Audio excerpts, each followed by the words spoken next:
Hello and welcome to the Inbetween podcast. I'm user host Joe Scorn and I'm joined here by Tony's RT, and a good friend Michael. Having a quick sip with him.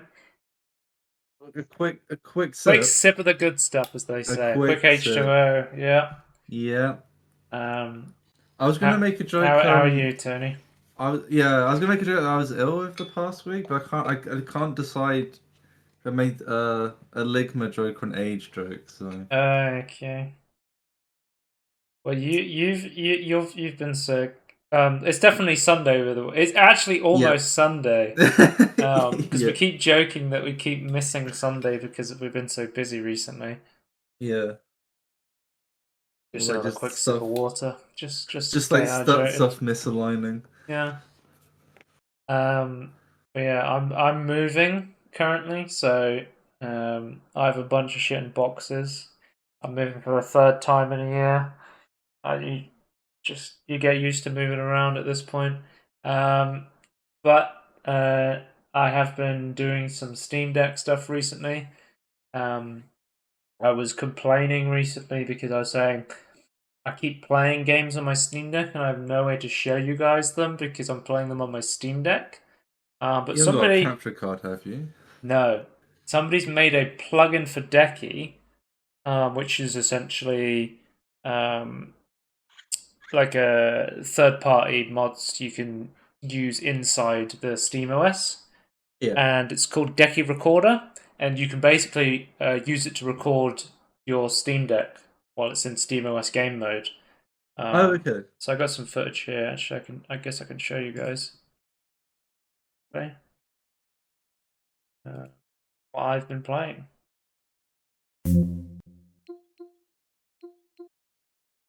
I guess I'll stream it to you. Uh, Where are you? I mean, I can see it on Delay. I'm streaming it. yeah. You're But yeah, streaming. Well, this is Decky Recorder. Here's me and my Steam Deck. And I was like, well, I've got to be playing the game I've been playing recently. I've got to show you Super Mario Galaxy. oh, on your Switch. I'm on my Wii, on my Wii. Oh, on your Wii. Yeah, Yeah, I love that this is like hard coded. You can't go past yeah, this. You just have to. yeah. I have to make sure I'm wearing my strap that I have. You made sure you did that, right? Yeah. Thank God. But yeah, this is what I've been playing on my Steam Deck. I can't believe it just worked. I just downloaded it and it just worked. 2007. Is that really when the first one came out? Yeah, I think the Wii came out in 2006 and Super Mario Galaxy came out in 2007. Jesus. Yep. So there's Decky Remember it Recorder, like that's what I'm yesterday. using to record stuff.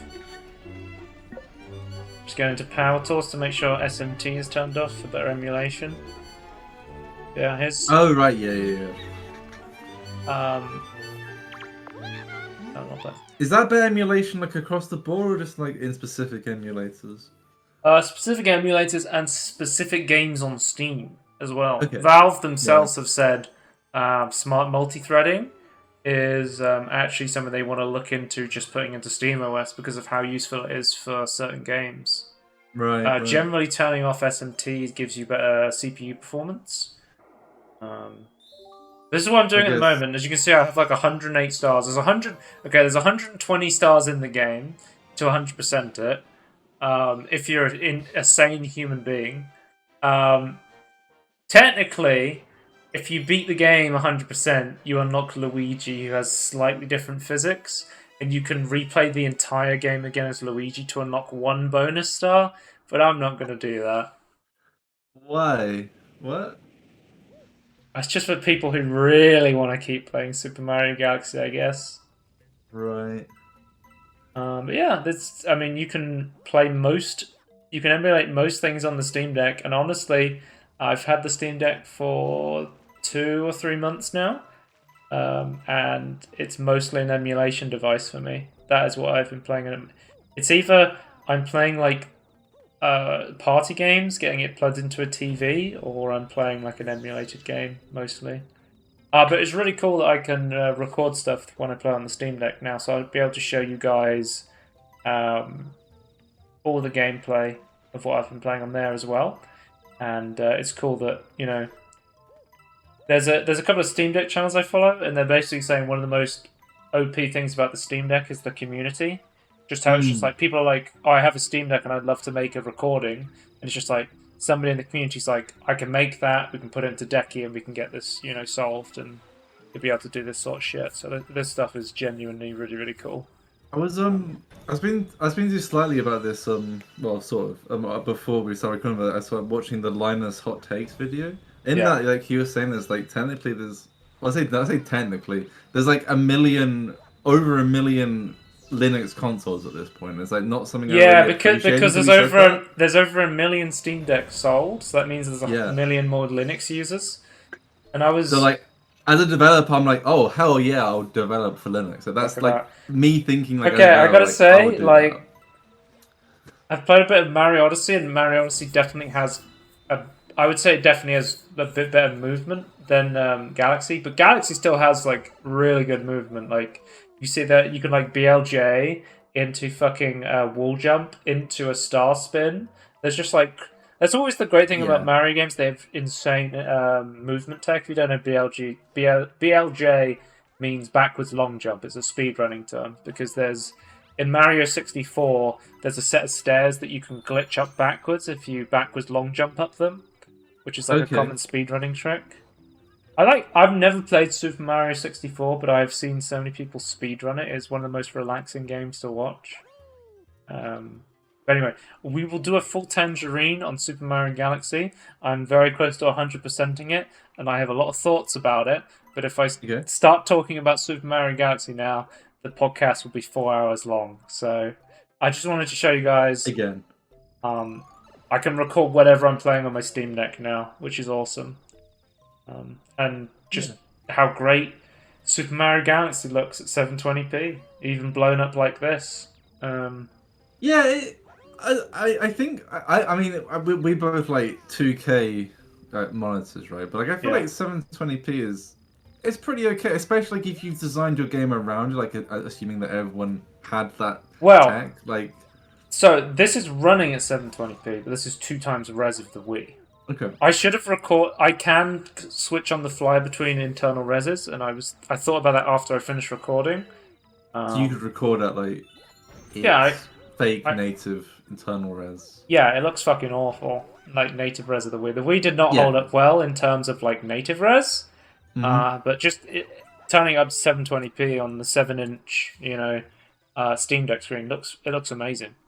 Yeah. Because I've tried turning up to 1080p, and there's really not that much improvement when I had it docked on a big 4K screen.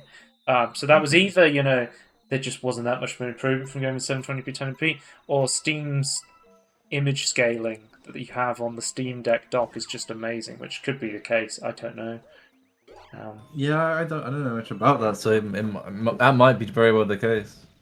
Yeah, there's a side quest I was doing on Steam Deck. I also installed Auto Flatpak. So normally you have to switch to desktop mode to update your Flatpaks through Linux.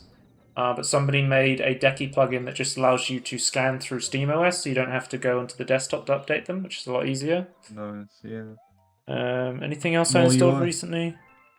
ProtonDB badges. So if you don't know, ProtonDB is essentially a website that basically rates every single game and how it runs on Linux, and they have a dedicated section to say how it runs on Steam Deck, and it is very useful. It is in a lot of cases, a lot more useful than the Valve verified system. So it was very really? useful Okay. to use that. Yeah, Right. just to get an idea of how a game will run on the Steam Deck. Do they go into more granularity? Do they like it's more? Yeah, they have more vetted as well. recommended settings as well. Oh, okay. Yeah, that's really good. But yeah, you'll see footage like this, or I might record more footage of this. But yeah, that is. They said basically the hardest thing about the footage was getting it off the Steam Deck was the tricky part, because it just saves it onto your desktop on desktop mode. But I think I just put it into Dropbox. So I just put it into Dropbox on my Steam Deck, and then I download it on the Can you not computer. just connect it like USB to a computer and like? Oh, I guess it would be a different. I have a hard drive. No, it records it in MP4. No, yeah. Oh, okay. So No, I'm just thinking like in terms of the file system you use between Linux and I just used Dropbox because I never used Dropbox, and I was like, oh, I wonder if it'll be easier to move files over to Dropbox. But Mm, I think it is easier just to use my external hard drive because I have one when it's plugged into the dock. yeah, yeah. I just wonder if you can send it to your PC directly. You might as well just like transfer it over if it's in a shared because you can get shared folders on Linux. Hmm. Yeah, I think So the I file personally would just do system's that. slightly different. Yeah, yeah. I think You you'll can need set like a up. third-party tool or something like that. No. There's a way to set up where you can make it in a clever way so it can be read by both Windows and Unix-based systems. Anyway, Um, I think that's hmm. my Steam Deck news. Do you have any news this week, Tony, before we go into the news and trailers and Well, I've stuff? been dead for a week, so no. Okay. Right, shall we move on to a big, exciting trailer for the both of us? Lego 2K Yes. Drive, coming May 19th. I know that both of us are huge Lego Racers fans. Yep. Used to play the hell out of Lego Racers 1 and 2 as a I never kid. I never Um, played that much of it. I'm not gonna lie, but like when right. I did, I had fun. I never owned it You know, myself, oh, okay. Because I but owned both when I played games it, and I played the hell out of okay, them. yeah, Um, it was fun for sure. You but know what was the other one that's like weird? I can't. What's it called? Is it called Lego Island? Lego Island, amazing game as well, That's yeah. another game like I loved but never owned myself. Oh, so I owned all the early Lego Right. games, and they're absolutely phenomenal. But this is Lego 2K Drive, and so I would say immediately it looks like Lego Racers All Star Horizon Crew 2 is what I wrote Yeah. down. Yeah. So Yeah. it's like Yeah. I see a lot of Sonic All Star Racing transformed with like the transforming vehicles in like I standard would. I was closed off not expecting races. that at all. I guess But that's. then you have like the open world aspect of like Horizon, Forza Horizon, and the Crew 2, which I've talked about Can I before. just I really like the Crew 2. Can I just Um, say quickly, like I never was like massively infused with the Crew 2, but for some reason, like it being like arcadey Lego, like it just worked. Because the formula just seems to work better yeah. for me, like being able to switch between random Okay. vehicles. What about the Sonic All Star Racing transformed format? I like that. That's very arcadey feeling, like just like Right. racing. Um, but I feel like the crew's kind of like that, but in like an open world situation, right? Yeah. This is I just feel going. like it So never this really is worked for going to be crew. essentially like open world, uh, with missions that are like standard races. Or Yeah. it seemed like there was a weird one where you had to drive around with zombies or chickens or I something. I think my only Um, complaint from what I've seen is like I wish more stuff was Lego. we got some like actual gameplay, I think, Yeah. from I was it IGN had Was it some. IGN? Was it? IGN got some as well. There was a group of people who were talking over some footage, and I think IGN may have Right. had. There was a couple of people who basically got some gameplay footage Yeah, to I thought show. they invited some people to like play it, and some people were Hmm. allowed to record it and things. I think IGN got some footage and stuff. First hands on. I think it looks really, really fun. My only Yeah. problem is probably from the namesake. It's published by 2K, Yeah. and from everything I know about 2K, is they're awful fucking publishers. Yeah. Based on I'm their like concerned. monetization greed. Yeah. I mean, Yeah. just to say, there's already 3 editions of the game that look very similar, but are very differently priced. I'm okay. I think that's complete bullshit. But I think if I'd rather have that than like a live service. Yeah. That's my opinion on it. But Uh, we'll see.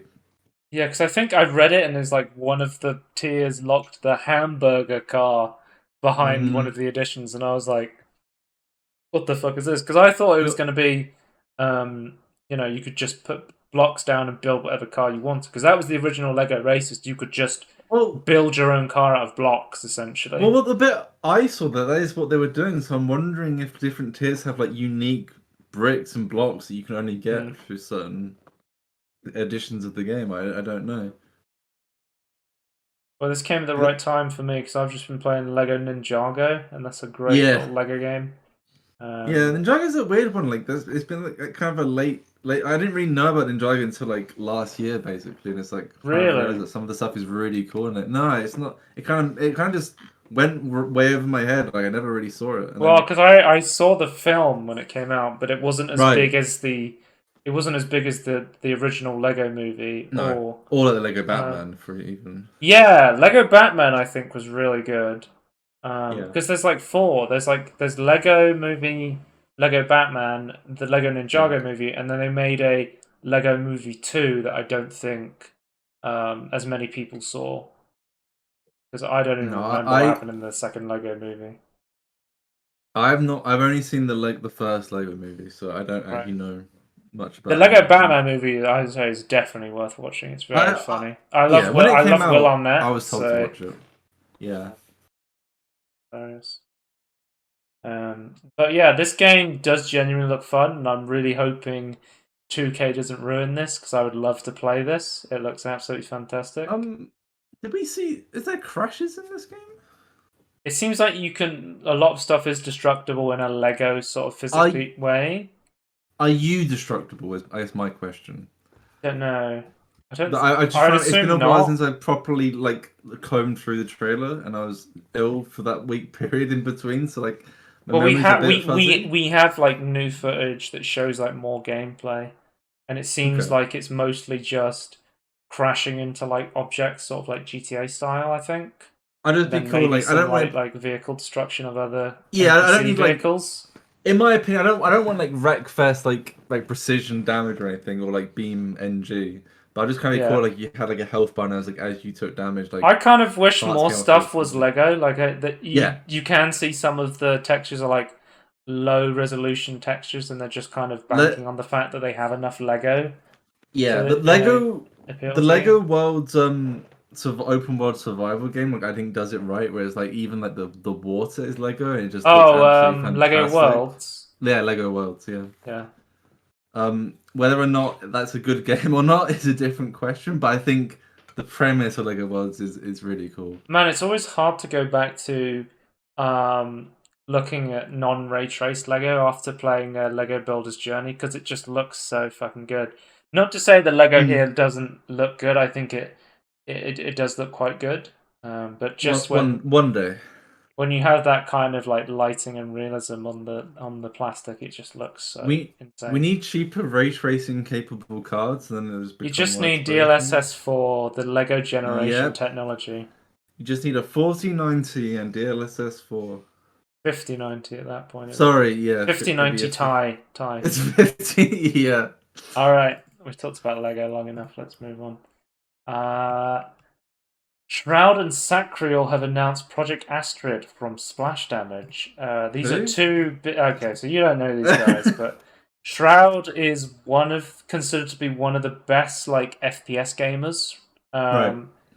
Have you not seen like his video with Linus Tech Tips where he's like trying to figure out if having higher refresh rate monitors is actually worth it by Right. getting Is that when professional like gamers Paul's in? hardware was also there as like the casual gaming Yeah, I think equivalent? so. Yeah, yeah, But but yeah, I don't if you remember don't know, Shroud. Sorry. Shroud is an ex-professional CS:GO player, so Okay. he's like a top level FPS guy. I think Sat. I don't know too much about Sackrill. I know he's a streamer, but he streams a fuck ton of like FPS like shooter games. Um, but basically, these are two very big names in the Twitch community, and they basically come together with Splash Damage, who did like they did Brink, I believe, and was it Dirty Bomb? Um, but they're Which one was Brink? it was Oh, like that shooter yeah, game that I remember yeah. because there was a TF2 hat that came out with it, That was like and hyped massively, right? And then it's then got like, it was published by Bethesda, oh, and was it? then it got shut down not too long after it came out. I don't think. Yeah. I don't think. I think people liked Brink, but I don't think it was popular enough to like keep going. If I I know there was like remember, flaws on launch, but people liked the idea. But then like they've but never had like the chance to fix it. they've done like lots of random things splash damage. So they've been like support studios for like they did like the Halo. They were helping on like the Halo Master Chief Collection, Wait, or like really? Okay. yeah. or like they did Return to Castle Wolfenstein, the Wolfenstein game from 2001. It was like a Right. 3D. Yeah, yeah. The Game. Patrick Stewart one. Yeah, yeah. Like they worked on Batman Arkham Origins. Yeah, Well, that game needed help, so yeah.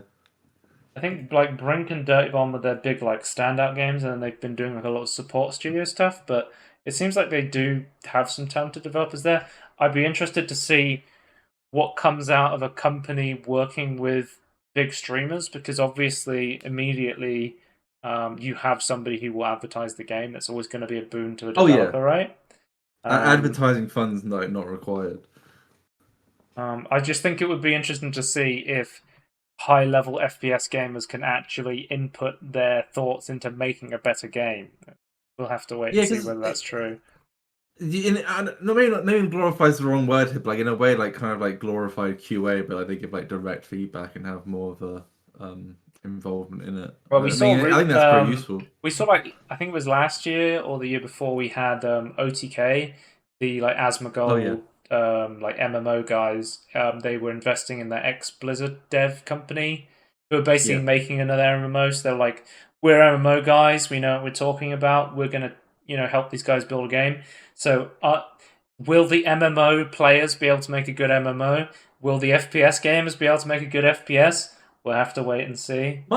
Um, I don't think I said this at the time, but I feel like my question with the MMO one is like, can they make an MMO that's different from other MMOs? Because I feel like hmm. MMO guys will just make the same MMO and not realize the problems, I mean, like, will not have mass appeal.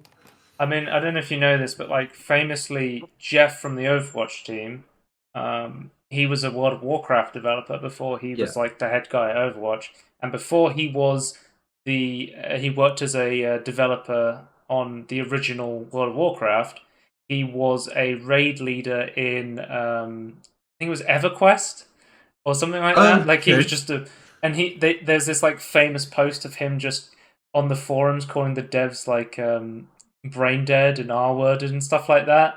right. So like I thought that was pretty funny how he used to just be like a hardcore MMO guy. He then goes on to make one of the best MMOs of all time, and then fails to make Project Titan another MMO, which then becomes an FPS called Overwatch. So Yeah, um, Rip StarCraft MMO.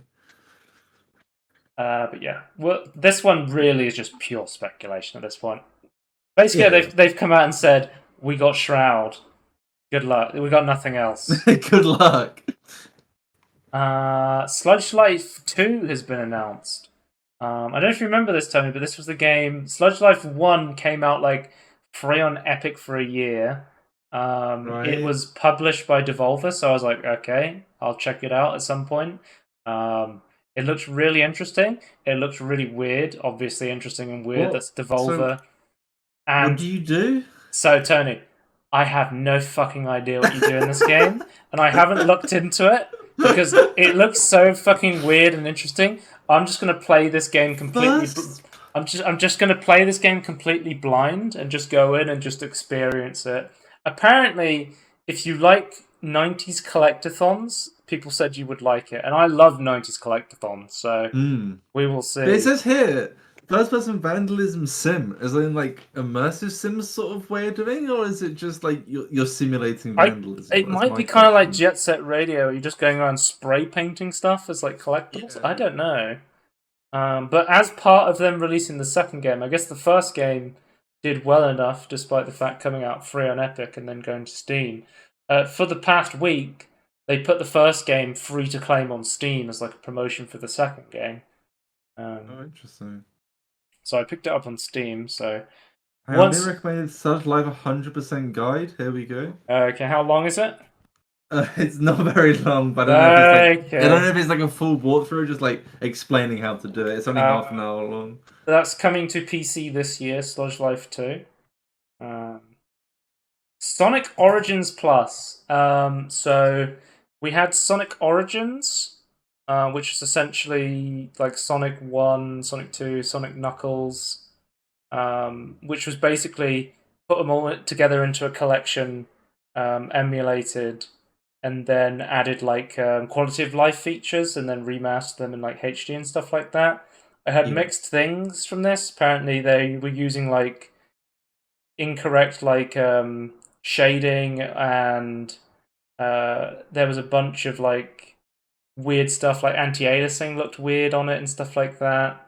Even when That it comes to saying that finally after 30 years, like it's now playable in classic Sonic. Yeah, so the big thing is they're adding the expansion is going to include 12 Sonic Game Gear games, which people immediately said, well, the Game Gear games aren't that good, but at least they'll be playable on Steam in some way. Yeah. But you'll be able to play as Knuckles in Sonic CD, and for the first time ever, Amy Rose will be a playable character in the Crazy that Sonic games. never been playable in like those older games. Yeah, you could play as Amy and Sonic Heroes, right? Yep. Is Yep. Sonic? No, sorry, it's Amy, Big the Cat, and the other girl. I can't remember her name. Um, the like bunny girl. I don't remember her name. No, But yeah, Lola the bunny. Yep. I feel like this should be like a free update given the Wait, quality. this isn't? No, it's a paid expansion. Yeah, considering how it launched, But it's like 100%, this should just be a this is free exactly upgrade. the thing is this is exactly what they did with Sonic Mania. But the thing is Sonic Mm-hmm. Mania released in a way better state than this. Yeah. Like Yeah. um and it's interesting to see we don't quite know what happened with um Sonic Origins, because apparently it was a lot of the modding people who made Sonic Mania worked on this as well, but there was like some weird bugs and stuff and trouble in development that led to us getting some like incorrect scaling on the emulation and stuff like that. So um, I think currently so I was waiting to see if it was fixed. Let's have a look. I think I picked up all the Sonic games um, not that long ago. Recent reviews are mostly positive now. Let's have a look. Yeah. They have been fixing it for free, I suppose. Hmm. Guess maybe it's just people realizing it exists and going, "Oh, I like Sonic." Um, I know people are really pissed off with this one because they had the DLC being that you could um, play. There was like an animated menu. There was like weird segmented versions when they released it as well. Right. Um, Not confusing at all. oh, I know people are complaining because they removed some music from one of the games, but they had to because legally it was like rumored to be composed by Michael Jackson, and they didn't want to be fucking sued. I don't know if you know this, but apparently Michael Jackson composed I some of the Sonic music, Yeah, I did um, hear. according to a rumor. Yeah, I think it was all, So but I thought it was like almost confirmed at this point. I mm, thought like there was like quite compelling evidence. I can't quite remember the details, so I could be mistaken. yeah, so I have like Sonic Origins. I'd be interested to try the DLC. I got Sonic. What's the new Sonic game called? So I got Sonic Frontiers. I have Sonic Frontiers, and it is Steam Deck Right. compatible as well. Yeah, Maybe that's I want good. to try it Just at some ignore the point. open world sections. Yeah. Anyway, I think it's gonna basically if people the way they did it with Sonic Mania, it was like a cheap add-on for original owners could just buy the DLC. Um, it's going to be $40 for the entire game because basically another thing people said was cool was they were basically going to re-release it as Sonic Origins Plus, so they would add the Yeah. Game Gears game on top, and then there'd be a physical release. So you'd be So able if to I own a was to buy it physical now, copy. I would buy the plus as like its own standalone that included the previous Yeah, I or don't know the if original game. Sonic Origins Plus Steam. I don't know if the Steam page is up yet. It launches on June 23rd. So you can only get Sonic Origins on Steam right now. Okay. If I don't think we have any pricing for the DLC price. Okay, here we go. For current owners of Sonic Origins, the Plus expansion pack will be available separately as a $9.99 USD upgrade to make sure you can still experience the improvements. So I'm guessing £10 because they usually go 1-to-1 on dollars to pounds these days. Yeah, yeah. But yeah. I mean, if not, Uh, it'll be less money. the creators of Slay the Spire Downfall mod are making their own game called Tale and Tactics, and it is going to be a roguelike auto battler. So Oh, okay. it's going to be like a roguelike Hearthstone Battlegrounds auto chess kind of game, I Yeah, that sounds guess, interesting. Yeah. which could be I cool mean, to I'm see. down I for that. mean, I love Slay the Spire. Okay, I love Slay the Spire. I love the Downfall mod. I think it's fantastic. And you know I'm a massive fan of like Hearthstone Battlegrounds. So this could be interesting to play, to see where their like development chops are when they're outside of the framework of Slay the Spire. Yeah, I wonder what they use to develop it. I wonder. It's weird because I always say I don't like strategy games, but I like very specific type of strategy games. Like There is a difference. I don't like real time strategy. I don't So like you don't turn-based. I don't like you don't like turn-based strategy. positioning, I don't like turn-based strategy usually. Like I don't like right? X. I'm not a big fan of like XCOM-y stuff or stuff like that. Yeah. But I love deck builders. I love card I would say there's games. one massive difference I between love auto battlers. there's one massive difference between the two. You don't have to position where your people are. Auto battlers have a lot of positioning, Yeah, but especially not. like TFT has a lot of positioning. But it's Hearth, still very limited compared to even like XCOM. yeah, I mean, XCOM's quite advanced. I don't want to say like I'm implying there that XCOM is like basically it's not, but there are more complicated like maps than XCOM has. I just think the idea of like strategy and planning is such a tactics games is like such a big genre Mm. that you can almost not say you're not a fan of strategy or tactics. I usually just say it because it's a lot easier than saying, "Oh, I don't Well, like RTS games. I don't like I XCOM. yeah I'm not a big fan of 4X games. I mean, I've yeah played. I kind of I like Civ 5, but that's about it." they're all under the umbrella of strategy, I think. But yeah, I think you're like then like keying out like specific, not really subgenres, but like that's kind of more of like a global genre or a meta genre Like, maybe. I'm not a big fan of city builder because it's Yeah, the city builders. There's You know, like like management, I don't like management colony games. sim, Nope. you said city builder.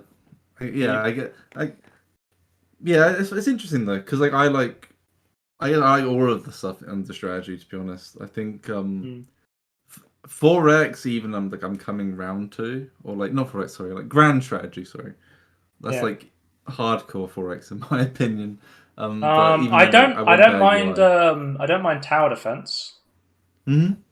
That's an interesting one. Like I played Warcraft 3 as a kid, and I essentially just went on the custom games and was like I liked the campaign as a kid, but I spent all my time in custom games playing stuff that was just controlling like one character or Hmm. just a few characters. Like I would play tower defense, I would play like Dota, I would play Yeah. like that's what got me into MOBAs was playing like Warcraft 3 custom games. But it's interesting to see how big the genre has become, where it's so vast at this point that you can be a fan of a specific thing inside of Yeah, it. yeah, yeah. I This is kind of off topic, but I always find it interesting, like the difference between city builders and strategy games. But obviously, Like, like there's some strategy games where there's like no sim citying, as they would say in the strategy circle. Whereas like others where it's like very heavily like you need to build up like I mean like a city build like there oh, is only the city, right? I like factory games. That's a Okay. that's like a interesting like strategy management, I Yeah, guess. you're trying to figure out how to put stuff together to craft stuff or to yeah, I guess carving stuff is a way to say it. I like making builds in ARPGs. Hmm. There's a lot of strategy in that. Yeah, yeah. I Interesting say you like combination. very specific certain things, but one of your things is not like map logistics. You No. don't care about where lots of units are and like keeping in mind where resources are and like timings of You, certain things. I hate micromanagement. That's one of the things I Yeah, really hate. I I'm not a massive fan of micromanagement, but it even sounds like the stuff with like that tries to turn the micromanagement into like more grand strategy macro management that you still wouldn't care for it. Hmm. Yeah. Next up we have Dr. Fetus's Mean Meat Machine announcement trailer. And I wrote Super What? Meat Tac 4. What? It looks like oh yeah. Super Match 4. It's a Match 4 game from the Super Meat Boy Dr. I, Fetus. It looks fucking what? weird though. I don't know. It's Ed McMillan still, right? It must be at this point. Uh, I mean, it's got metal in it. Must be good. I mean, I'm a big fan of Bejeweled. So, being published under, it's developed by Team Meat, Head Up Games. Head Up Games always just do random fucking. They do like fucking bridge constructor games or like fucking. Um, they published Hellpie. They always just do like weird indie shit. Yeah. Bridge Maybe. Constructor is Do you ever another think one of them is like strategy a? game that I'm not. I like for a little bit, and then I'm just like, ah, fuck this, I can't be bothered anymore. Yeah. That's more that's like more in the like similar vein to like a factory management, right? Or like So is it kind of like Candy Crush where you have to um like match your tiles while avoiding certain obstacles and stuff like that? that's what I'm assuming from this, yeah. Is it going to be like an But ethical you Candy Crush where it's a single player game do you that get has no at the top right, microtransactions? do you get a choice of what's coming down or is that just like the order? I don't know. In Tetris, you can hold pieces, so I don't know. You know, even as a hold mechanic. I like Tricky Towers, which is kind of a Tetris game. Yeah, so it's I just like it's just yeah. I guess it's easier to clear layers because it's thinner, but then there's like more stuff going on. I'm really gonna have to. I think I'm gonna have to play this game at some point to understand Yeah. how to play it, because it looks kind of confusing at this point. This is Uh, a match 4 puzzle, like speaking in the description. speaking of games that would confuse me, the Entropy Center, that like weird puzzle game that we saw, I think it was at E3 last year, is getting a level editor. So that's pretty cool to see. It looks sort of like Portal inspired, sort of like. Um, I feel like every puzzle game these days is Portal inspired at this point, though. But it's always cool to see. Um, How is it? What you're saying it makes it Paul inspired? you've got a gun. It's first person. It's sort of like space vibe. Levels are very like closed off lab sort of environments. Very physics Okay. based. Lots of movement. Um, Okay. yeah. I mean, there's only a couple of There's places you can put a there's puzzles in a a there's building or outside. there's an AI that talks to you. I Okay, mean, that's Paul based. but I think it says basically, I think you can make the levels on PC, and I think there's console versions of this, and the console versions can't make levels, but they can download other people's levels. Which is kind of a shame that they can't make their levels, but it is cool that they still will have the ability to play the custom levels. But I thought this game looked interesting, so maybe I'll play it at some point. But yeah, Mm. it's always I always say you've got a game, you want to add more replayability to it, add custom level support. People will Oh make yeah, their own fun. It is always a great idea. yeah. Give tools to Oh, Tony, even if here you're we not level but go. modders. Tony, are you ready? The I'm Morbius ready. DLC is coming out. Marvel Midnight Suns. Wait, this is another strategy game, isn't it? I don't recognize.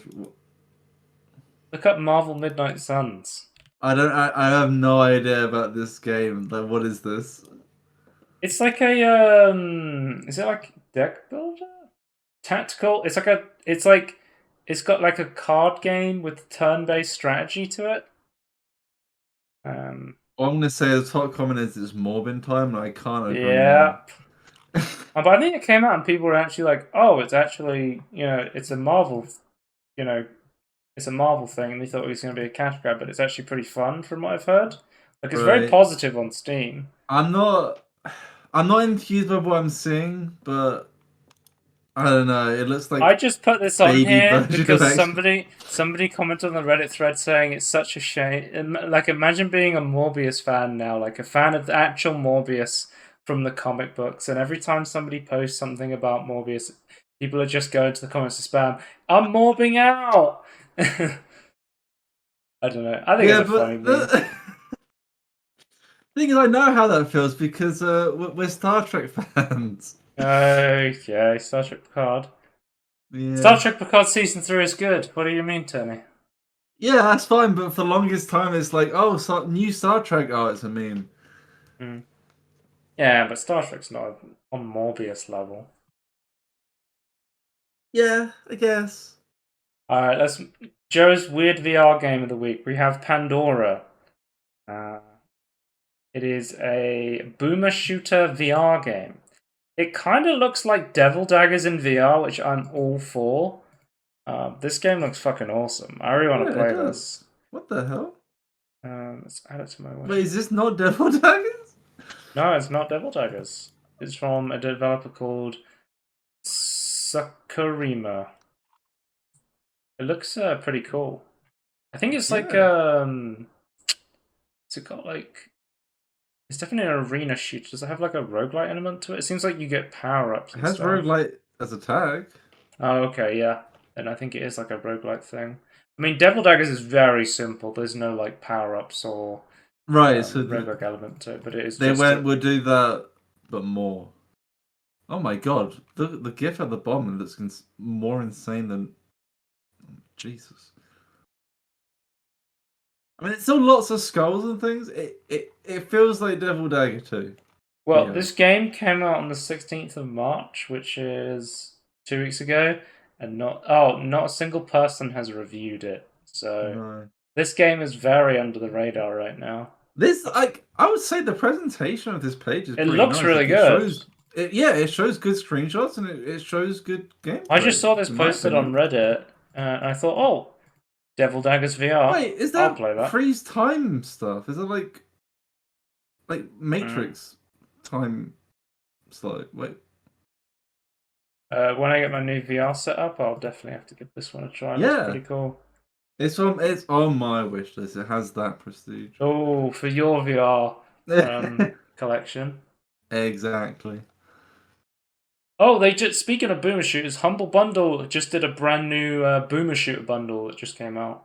So if you're interested in picking up any boomer shooters, I just got the bundle myself. It's got some pretty cool ones in it.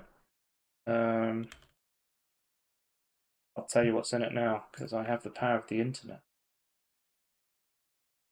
Gonna do a book. Do a book. Yeah. The bigger and boomier bundle. We have Nightmare Reaper, which is really cool. Speaking of roguelites, Nightmare Reaper is like basically a boomer shooter, but it's roguelite, and you just get like insane weapons. Deadlink, I played it in the Steam Demo Fest. I wasn't a big fan of it. Graven, Wrath of Aeon of Ruin, Forgive Me Father, Viscera Fest, The Citadel, and Impaler. I played Impaler in the Steam Demo Fest last year, and I really enjoyed that one. I don't know if you remember me talking about it, but it was like the arena shooter where you just shoot spikes out of the ground and kill things. It was really, really fun. Oh. Yeah. So cool to see that one as well. But yeah, it's a good bundle. I'd recommend it. Let's move on to quick news. No, releases. Releases next. So first up, first release we have is an interesting one. 14th of March, 2023. We have Half-Life M mod.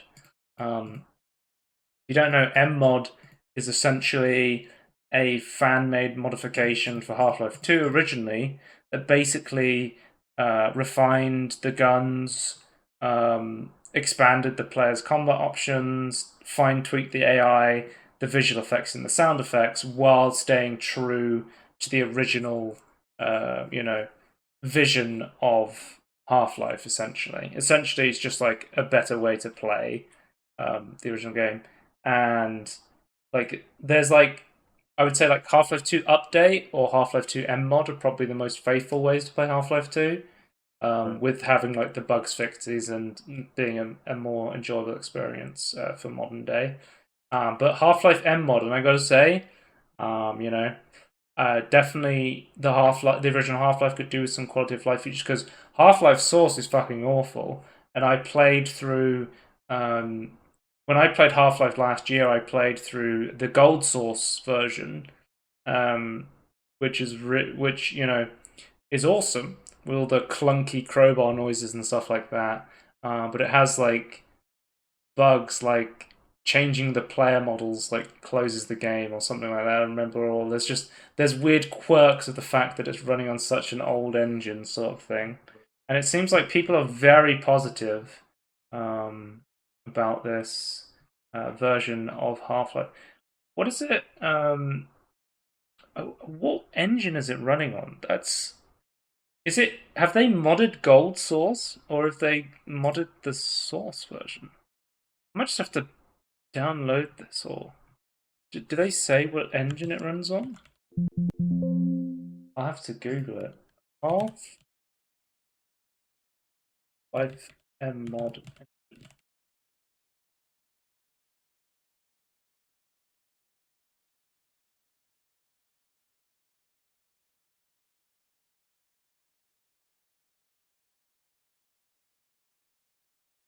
I just really. This isn't on normal Steam, is it? I just read on the bottom the system requirements is split into Windows and SteamOS plus Linux.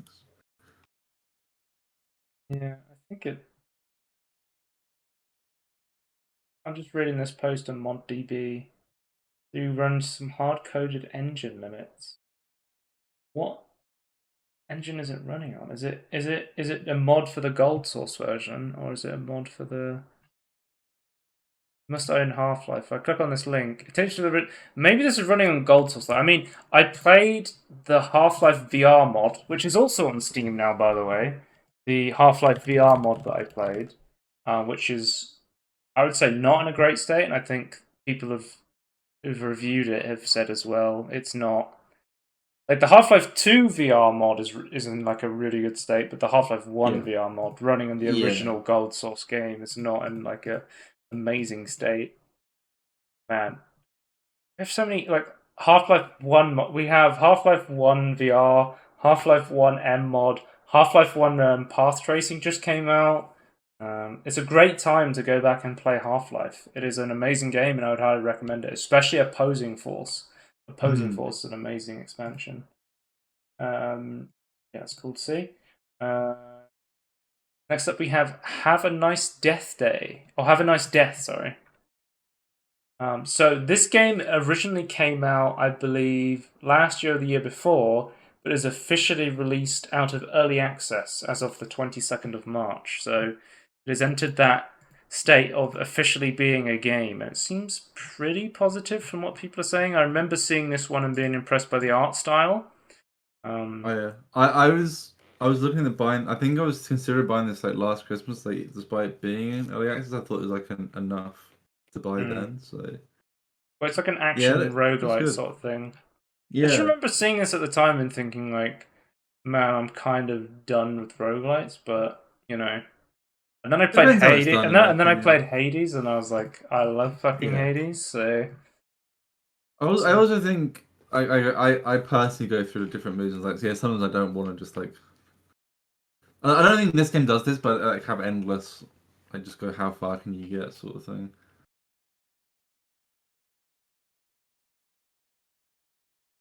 yeah, it seems people are pretty positive on this one. So if you're still interested in it, Tony, maybe you want to check it out now that it's come out of early access. Um, we had a huge fucking release this March 24th. Resident Evil 4 Remastered came out Yeah, 24th of March. it's a big one. Seems incredibly positive. So it seems That's good like to see. they've carried on the formula of the Resident Evil 2 remaster and the Resident Evil 3 to some. I think people don't like Resident Evil 3 as much. compared to the Yeah, 2 there's one. like But yeah, I think there's some certain issues with it, but I still think it's it's still good based on overall. my experience of the Chainsaw demo, the game is looking really fucking good. It Yeah, is I think really fun I to only had play. minor complaints with like line delivery and like scene the Mm. way they emulated the scenes from the original game. I think they could tighten up some of those, I but like those aren't I like really no matter minor. how many years it's gone on, people are still telling people to shoot the water at the lake for like a secret Easter egg, Oh yeah. which I find hilarious. You wrote something in here that I completely forgot about as well. Like I completely forgot that's a solution to the that's in Yeah, so the demo as well, right? apparently, you can skip the opening fight of Resident Evil 4 by just shooting Yeah, the village bell, which will trigger the church scene to go off, and all the villagers will go to the church. yeah. Because Um, spoil well, it's not really spoilers, but like if you need if to you've wait watched our normally. spotlight of Yeah, Resident Evil 4, you'll they hear the bell and they go into church following the bell. But if you shoot the bell early, they will consider that the bell going off. apparently I think a scoped rifle makes it a lot easier, and if you go onto a Yeah, rooftop, you can shoot the bell. I think that's like a hidden It's like weapon an somewhere, and Easter like you egg. have to get to the rooftop, which is difficult as well. I think. Why are there so Um, many DLCs for this game? what Resident Evil? For There's a deluxe edition which gives you a bunch of I think it's costumes. It's all hang costumes. on, Ashley Romantic. Here we go. Wait, I'll Leon check. and Ashley I'll peek Romantic. that What one. the? Have you seen some of the mods people have made already for this? No, I haven't They've seen anything. already made like they gave like Leon a tramp stamp, and he's got like a low cut shirt, and he's got like a tramp stamp on his back. That's what I Oh my saw, god, which I thought was this hilarious. Um, modding at its peak. yeah, another thing apparently, I don't know if you know, because we didn't do this in the demo, but there was Mad Chainsaw mode, which was like a super hard difficulty you could do in the demo, and then also if you before you go through the door to the church village area, if you discard your entire inventory and you go to this secret well, it will be open, and you can get a TNP, like a submachine gun, um, to fight That's all the really villagers with. early. Um, Right. but Wait, is there enough only ammo for that though? there's ammo for it inside the well. Okay. So Right. if you go to the well without discarding your entire inventory, it will be sealed off. But if you discard all your weapons, then you'll be able to access this. I love that they put like this weird Easter egg into the demo. This shit is like Yeah. so cool, and I Yeah, I guess like it's in the that. full game as well. I would assume Um, so. That's a really cool way of doing it. but yeah, I played the Resident Evil 2 remaster last year and absolutely loved it. So I'm definitely looking forward to playing this one at some point. I have Resident Evil 3, and I think I do want to play it. So we'll see how Resident Evil 3 chocks up to Imagine the all other four. remasters. Imagine all. I actually have five good Resident Evil games at this I point, would right? Or even love. six. I mean, they removed games for Windows Live recently from Resident Evil 5 and fixed a bunch of bugs. So I Hmm. personally would love to see a Resident Evil 5 remaster. Well, if they do, I guess there's still okay. I guess there's still technically six. Hmm. I was gonna say like if they remake Resident Evil 5, that'd be all the games, but I forgot Resident Evil 6 existed. Don't remake Resident Evil 6, Well, you please. can, but just do it better, or don't remake it. Just redo it. Just ignore it and redo it. No, just ignore Resident Evil 6. We don't need to Yeah, touch but that how do game. we? Yeah, but how do we go? How do we go from five to seven? Though. There's so much like stupid shit in Resident Evil 6 that you just don't Yeah, you want to you just want to I ignore agree, it. but I'd be curious to know what their take is on like the whole world being like just succumb to bioterrorism. Alright. Quick news. Oh, sorry. Resident Evil 4 remake, the Mercenaries mode, launches the 7th of April. Capcom has announced, so that will be a free DLC for Resident Evil 4 remaster. Let's move on to quick news. An hour into the podcast. Unrailed Underwater update is here. So they've made a brand new biome for Unrailed. I love Unrailed. I just never play it.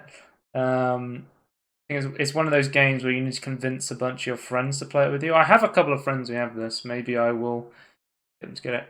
Oh, I love that the train has like life support bubbles on it that you need to keep going to for oxygen. That's fucking awesome. So there's new biome, timed mode crossplay, and an updated compass wagon. This game's really fun. Have you played Unreal, Tony? No, I don't know. Does it have like? Do you like follow like a campaign, or is it just like purely, just like? There's a couple of game modes. Essentially, you keep going as far as possible, and you choose when you want to progress. But it Okay. gets like harder and harder if you don't, sort of thing. Yeah. It's essentially kind of like a roguelite in a Yeah, way, I but think that's my issue. Is like there's not you can save your you need to complete progress. something. Okay. I'm just There's reading not the. there's not I don't think there's really a campaign per se. Yeah, I think that's There the is reason why I like don't play it. there's a co-op mode, and then there's like a PvP mode where whenever you can basically shoot cannons at your opponents by sending your track further, sort of thing, which we've played before, Right. which is pretty fun. I was saying, I was reading in the changes, it's like improved. So four external controllers should now work on Steam Deck. So Well, I could load up this on my Steam Deck dock and put it on the TV, and we can play it local co-op if you want. yeah, That could be pretty fun to play. I Maybe I'll will. I download don't wait. Unrailed there. We made a podcast since like we saying that we all played. I think it's one before we're talking about like, we all played in like one room. Yeah, because like the Octodad one last time. We Yeah, yeah, yeah. we we we played Octodad co-op, which if you don't know, Octodad is What? like a jelly physics game where made by the developers of Secret Horror game um, Bug Bugsnax. Snacks. What was the one we Um, played before that? What was like the platform fighter? Young Horses. Young Horses games. What's the name? They've just done Octodad and Bug Snacks. Okay, but the game we played before, is it Nickelodeon fighter? Or was Oh, the it? game we played. We put Nickelodeon All Star Brawl. That's it. Yes. That's what I actually played that. I think I just watched people play Up to Dead because I played it before. I've played it twice now, so But I'm just saying, like, it just create like I don't know. I just feel like the Steam Deck really is like that. It has the console PC well, vibe. It just Tony, I don't know. It's great. we'll get to this later on, but there was a very good reason to buy the Steam Deck recently in the I did spring sale. I did. Wait, was it actually worth? It was a 10% off. Oh, it's 10% off. Okay. It was I a thought other stuff was bundled with it as well, which wasn't worth it or something. I vaguely saw no, it was a other content basically around it. it was the 1 year anniversary of the Steam Deck, and they Yeah, decided they would do a once in a lifetime 10% off on the Steam Deck to celebrate. I think they basically said we're probably not going to put it on sale again, at least for a but I long saw they time. didn't they add to the point store. They added like new intros for the Steam Deck, Yes, they did. I can and I'm show just you. like, okay. Well, we can wait to the Steam section. We're in quick news now. It might pop up now. I have to be ready. I'm got to take it out of. I think you can trigger it by turning it off and on, and they made it so if you switch to desktop as well, you can change it as well. Oh, I'm being told I have to to turn off City 17 as well, don't I? Okay, let's keep going. Quick I'm news. being told to resubscribe to your Twitch. Give me a quick sub. Yeah, We are one sub away. We are one sub away from our sub goal. You push the Whopper button. yeah. I did. Do you not receive Do you not There should receive be a it? thing that says, "Do you want to share your sub anniversary in the chat?" If you refresh the page, and at the Refresh the bottom right, page. yeah, Hang on, we're doing some live subbing. Hang on. it's your sub anniversary or something. Do you want to share it? And if you click that button, it'll send a notification through. I think is how it works. I am not. Where am I looking? I have no idea. And do you have the chat open? Yeah, on the right. There should be something in the chat that tells you about. Animated emotes can be disabled in settings. You'd love to hear it. Oh, okay. Yeah, behind that is. Is there a share button? You can send a message as well. I think Okay. how it works. I, yep, Oh, it's very bright. I've done it. Tenzidati. There it is. Tenzidati just subscribed for 6 months. Thank you, Tenzidati. Half a year. Subscribe to the podcast. No, You'll love to not see in a it. row, but Can you drop a Scorn scheme in the chat? It's one of my favorite how do I do emotes. that? If you just type, or if you just press, there should be like an emote wheel you I can got it, I click. got it. Scorn scheme. I can't believe Twitch allowed me to have a photo of Peter Molyneux's face as a sub-emote, but apparently they approved it. So, you know, No, if you ever, no if one you, better do it. yeah, I added a bunch of Oh, you know new what it is, emotes Joe. to 7TV as well. It's because I own that picture because I clearly look like this. It's just a picture of me. That's just a picture of Tony. Yeah, So gotta put some the bean. photographer took Gotta it. put The some magazine that had gotta put it. some No, it's beans not in the them. chat. If you put Peter in, you gotta put the beans in. Yeah. Oh, Beans. Michael. Oh, Yeah, here he is. Ganef himself with the beans, scheming Peter. 5 months. Oh. Thank you, Michael. Anyway. Yeah. Redfall developer apparently going to U-turn on single-player always online restriction. So it was announced that Redfall was going to be like always online as part of its design, and basically people were like, "We don't want this."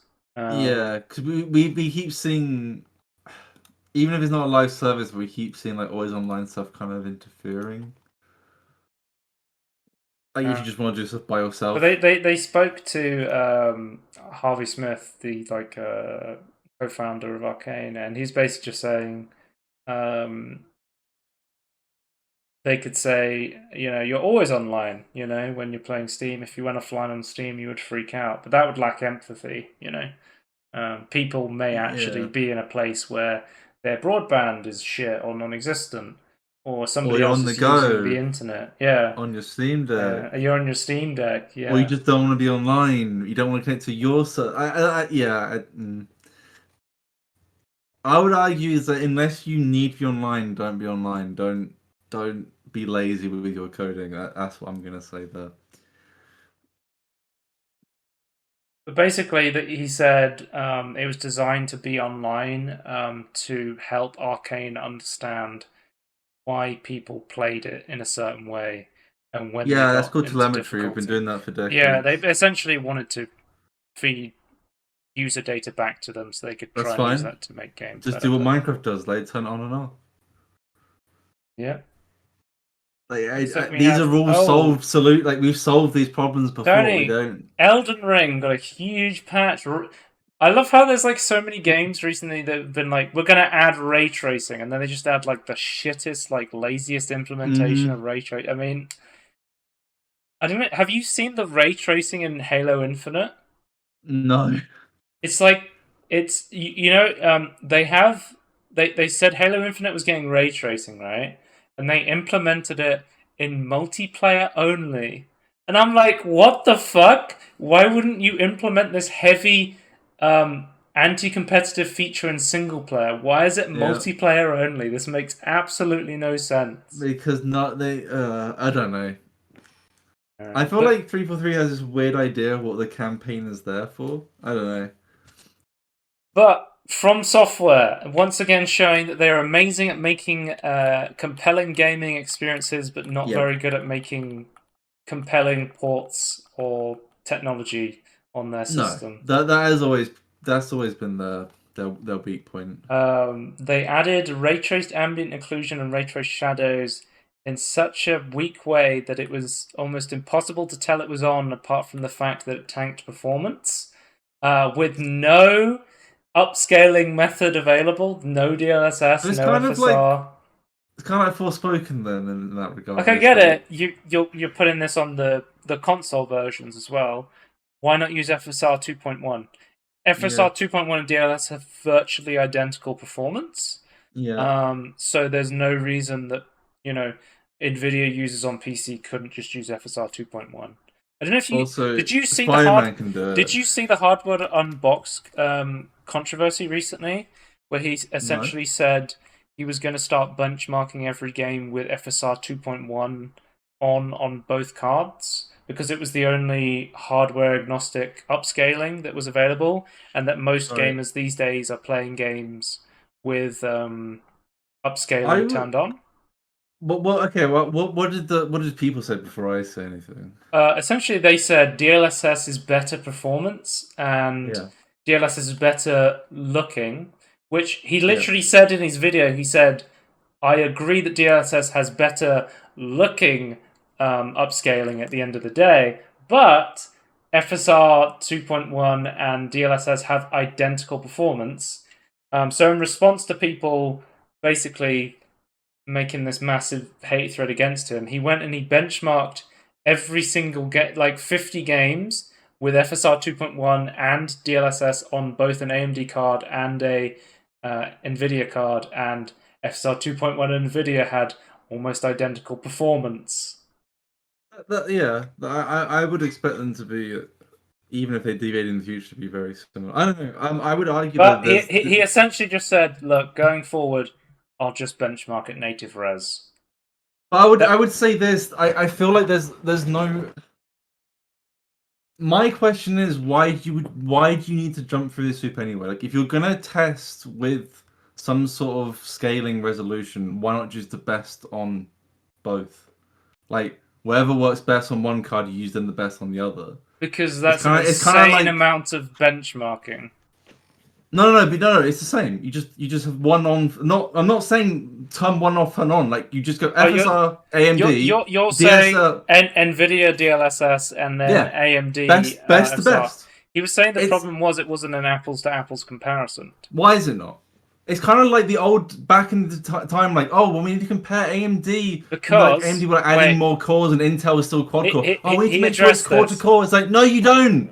No. He addressed this in the video. He said, "What if there's a future update down the line that improves FSR's performance, but not DLSS's performance? It won't be an apples to apples comparison anymore." Right. I don't. But what if it was an update in FSR down the line that makes it better on AMD but not Nvidia? I don't see the Don't problem. see. Like, you're doing it for now. Like, there's always going to be an issue with that. Well, I think the idea was that, as for me, I'm always using upscaling. If a game has Mhm. DLSS, I turn it on. So having a benchmark with DLSS numbers in it would be useful to me. But I I would think, argue. Okay, my argument with that is, like, if you're just going to look at, like, if they're just giving bars and numbers, they should just have it off and then let someone like Digital Foundry go into, like, give the nitty gritty of how it actually performs with it on and off. If you're not gonna but bother but to es- do that. essentially, he basically said, you know what? I will just compare apples to apples. I would just compare native res, Yeah, and that I way think. everyone can be happy. Yeah, I think that's fine. I think that is the way to do it because you know you're gonna get better performance when maybe whether or not it's worth the trade off. I think you then need like a more in But depth anyway, review, like Digital Foundry, to review the back technology. back to Elden Ring ray tracing. It's one of the worst implementations of ray tracing. It's essentially Hmm. just they don't have a steady 60 FPS lock on consoles without ray tracing. They Nope. didn't implement a stable 30 FPS game on consoles for the ray tracing mode either. So you're essentially just No. turning this on to tank performance with no real benefit because it's so hard to notice the difference. And also, people are getting really confused as well because to turn it on, you can't turn it on and off by toggling it in the menu. You have to toggle it on and then go back to the main menu and then reload into the game. So people inside the game What? toggling it on and off are going, "What's the difference? I can't see any difference," because you weren't actually turning it on without knowing it. That's so okay. But it's like stuff like this just makes ray tracing look bad. It's like, Yeah, well, it just gives you this massive performance and it looks exactly the same. And this is the sort of shit, um, you know. there is one thing I didn't appreciate. I think is like the because I think people like compare to like bake lighting and stuff. Is like Mm. one thing bake lighting can't do is like changes the time of day unless they've like already done like every single time of day like shifting and that they've already like baked the lighting. They You can't do that, which is why I think we're not seeing as many as pretty games that have like a day and night cycle, for instance. And I think and only because of like ray tracing, we'll be able to like Well, start to see that I come read like back. a really great thing, a point on Reddit where basically someone was saying like Yeah, rasterization is like where most gamers are now. Yeah. But the thing is with like ray tracing and path tracing, it's really heavy. But it's like the future of gaming. There will be a Yeah. point where um, when you're not talking about ray tracing in games, that is when it's doing its job because it's Yeah. just become a stable Well, feature that you're not even thinking about. When you're I not thinking remember. about a feature, that's when Yeah, it's like that's done was a its real job feature. as a feature. But like, Like, but we know that we're comparing like rasterization to ray tracing. Like as Jay pointed out when the 20 series cards came out, it's like at one point rasterization was new. That mm, wasn't a given. yeah. Yeah. Speaking of DLSS, Diablo 4 has got DLSS 2 support in the beta. I was using it. It's pretty good. I've had it on quality. I tried it on quality and balanced and found it was pretty good. I saw a little bit of ghosting, like rarely, but it was probably still the best way to play Diablo was with DLSS on. It was So the interesting to. ghosting wasn't severe, is what you're saying. It was like a couple of characters in some cutscenes were a bit ghosty, but that was about it. Right. But we've also got an announcement that so we had access to DLSS 2 in the open beta that I played last weekend. It was really fucking fun. Um, and we've now got an announcement that Diablo 4 is getting DLSS 3, which is kind of interesting. It's getting frame generation technology. Hmm. I'm not sure how I feel about frame generation in this sort of game. I mean, the game already runs pretty well with DLSS 2. Maybe, hmm. Um, It is and interesting, isn't it? Because like it's only on like more power. What have you got? I say it works on like low end 30 series cards, right? I mean, I would understand like DLSS 3 is like needed for ray tracing, but this game's not ray tracing. I don't think Diablo 4 is going to get ray tracing. I could be wrong. I mean, I think WoW technically has ray tracing, but it's pretty shit. Okay, so Right. apparently Diablo 4 is planning on adding ray tracing support into the game at some point. So that maybe this is just like. Right. I guess this is probably the smart way to do it because you're I guess if like. you're Have the already free in. performance now? Yeah. DLSS 3 is not. DLSS 2 is free performance. DLSS Yeah. 3 is an interesting one. I've used it briefly in Portal RTX and I was quite impressed with it there. I didn't really feel any like input latency with the NVIDIA Reflex turned on in Portal RTX. Yeah. I'm just wondering, is like if they're already like dealing with like ray tracing, I'm assuming they're already like working with like NVIDIA documentation and stuff, so they But might as well especially if you're playing implement this. like a hardcore character, you're going to want like no input latency in a game like this because the wrong move at the wrong second can get you killed like immediately in Yeah. Diablo. Because Yeah. some people might not think like a game like Diablo would be like a very fast paced game with like a lot of like input um, latency required to be low, but it can be like very very quick.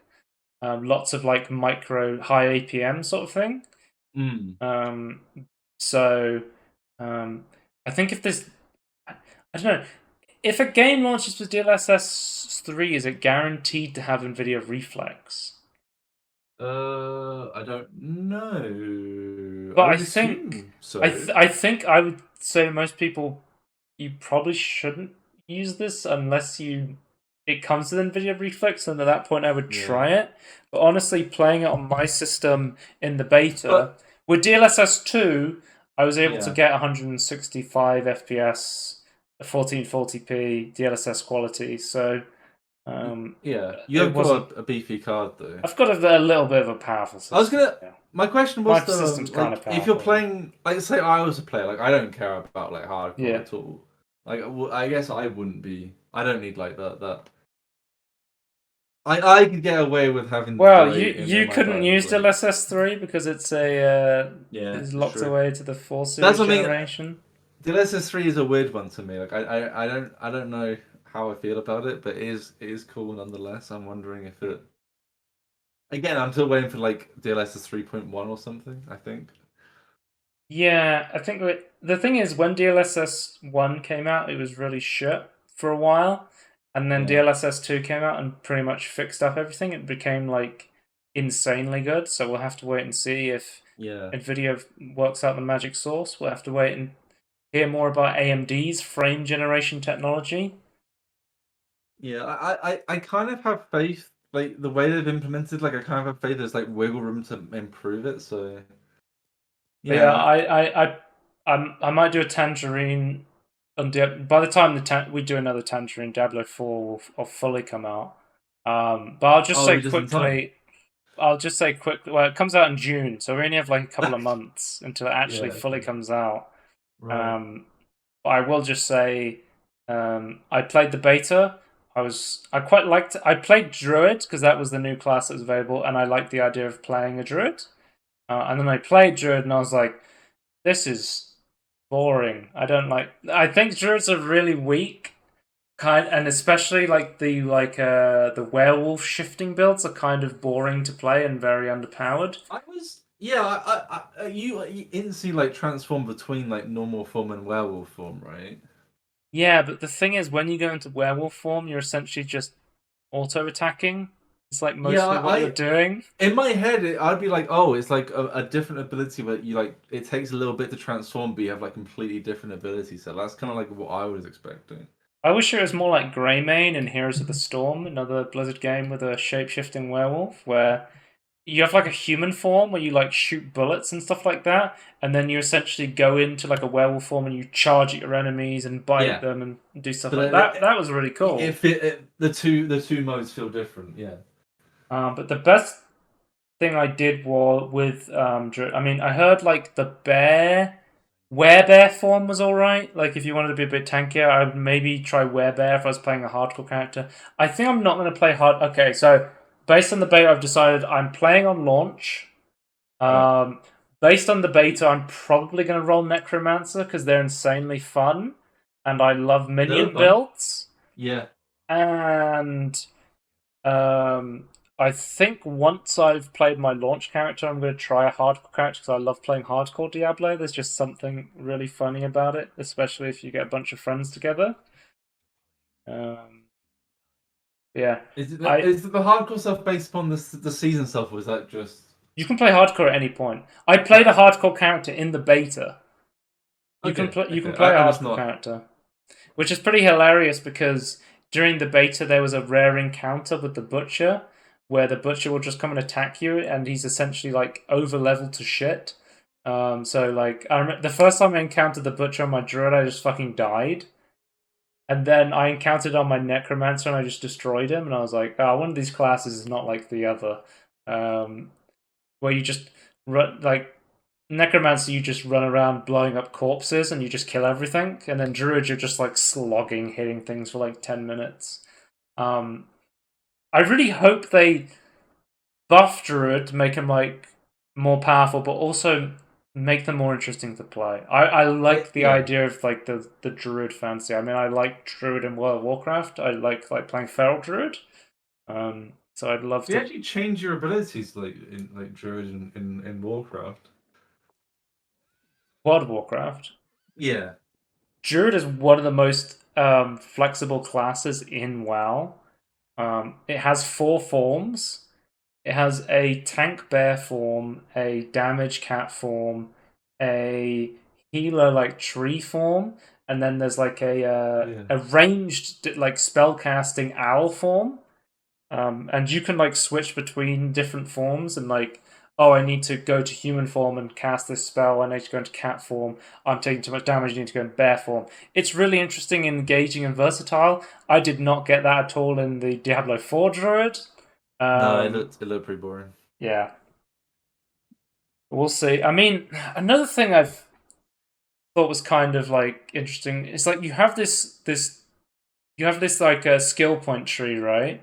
And you're clicking on different skills in order to get to the next tier. But I found I Mm. was just skipping lots of tiers. I was like, I don't want anything on this tier. It is absolute garbage. I'm gonna go to the next tier. What is this just for Druid, or is this for Necromancer as Just well? specific Druid was one of the Okay. worst, but there was a lot of classes where I was just skipping tiers a lot Right. of the time. It was like, you need to unlock this amount of points to go to this tier, and I was just like, I'll just put more points into my basic attack because I don't want anything on this tier. There's nothing interesting here. or there's nothing like good here. I'd rather get a more impactful ability. And they even Yeah, had a tier no just for ultimate synergies. abilities. But the problem is, you're only allowed 6 abilities on your hotbar, and the Yeah. ultimate ability takes up one of those slots. And the ultimate abilities have like a minute cooldown, um, which why would you put a spell on your bar that takes a minute cooldown when you only have 5 other slots? Like I you need your energy charger, you need your energy spender, and then you need like your survivability. yeah, You I need always like your assumed like AoE. You need your single target damage. Like ultimate abilities don't make a lot of sense in Diablo 4 right now. I always They're assumed not that really ultimate worth would be more having. like the ultimate spender, whereas like it's like completely tied to like you filling up the You bar would. completely I feel or like if you have an ultimate ability, you should base your build around the yeah, ultimate, but you don't yeah. in Diablo 4. They're kind of That shit. seems a weird synergy issue. Like it's kind of an issue I have with like ultimates in Guild Wars, where it's like it doesn't Oh, entirely tie I into gotta, your I, resource I system. I'm going off on a fucking full tangerine on Diablo 4 based on the beta, but Diablo 4 is a good fucking looking game. It's really like not just based on the fact that it's so good compared to how shit Diablo 3 looks now in comparison, because Yeah. it's got so old. But I think it's like it's either a new engine or it's like a super advanced evolution of one of the internal Blizzard engines, but it's actually like a good performant engine, and we're seeing like the dividends of stuff like they've added DLSS, they're gonna add ray tracing, like the game runs really well. The game looks Mm. really good, and for the first time, I don't know if you noticed, but Diablo was um, 2D from a set perspective. You could never move from that Oh perspective, yeah. but Diablo Yeah. 4 is a full 3D game, and they show this off at certain points where you can click Oh. on a point in the map and it will go into like a different perspective and show you like the full 3D map sort of thing, which I'm like, that's really cool. Yeah. I know if you like bake in like one perspective, you can like save a lot of performance by just making it basically 2D that looks 3D. But yeah, I'm gonna play Diablo 4 on launch. I'll give more thoughts about it. I can't go So you're too gonna pre-order well. Who's to say I haven't already? I'm a huge fan of pre-ordering things. it? Realistically, yeah, I have pre-ordered Diablo 4. I have pre-ordered it. Unrealistically? Unrealistically, I could say I won't pre-order it until launch, just to Yeah, see what like will day before. happen. But I think realistically, like it's going to be In your hard head. enough. It's going to be hard enough to play at launch, and I've already committed to this idea of playing at launch. So, Right. um, I mean, yeah. to be fair, you have played it at least. Like I I have feel played. like I it's liked what more I played based on achievable. the open beta. I was just gonna Yeah. say, Druid. I think Storm builds are okay on Druid, and the like rock build where you summon the giant rock to just crush people is pretty okay. But the thing that sucks is like elemental druids seem fine, but it seems like kind of the only thing you can play. Like if you want to play like a bear form or a wolf form, the shock elemental attack is way better than like the wolf basic attack. There's no reason to take the wolf basic attack. So even That's a if you were shame. playing like a werewolf, you would play the shock one because it's like it gives every time you hit, it can reduce damage. It reduces the damage you take by 50%, which is like a fucking no brainer. And then it also like can spread like AoE to other people. It can apply vulnerability. Like it's absolutely no brainer to take the Storm Strike over the fucking werewolf form shit. So we'll see. Anyway, there's my tangerine on Diablo 4 if we never end up uploading that. But we have to move on because the scope of that is way too big for. I like to go in depth with ARPG stuff, so scope's a Yeah. bit too big. You remember we were talking about in a previous week the Dark and Darker offices were raided in Yes. South Korea. Nexon claimed they had stolen source code and ideas, and even developers have been poached over to the studio. Hmm. Um, it's And gonna. there is anti-poaching laws in South Korea, isn't there? Yes, I believe so. There's anti-poaching laws in most countries, I think. Yeah, I just thought it was like more. There's a, some are very lax and like that don't really But exist, we've but got a new development. Dark and Darker has been removed from Steam due to a DMCA request from Nexon.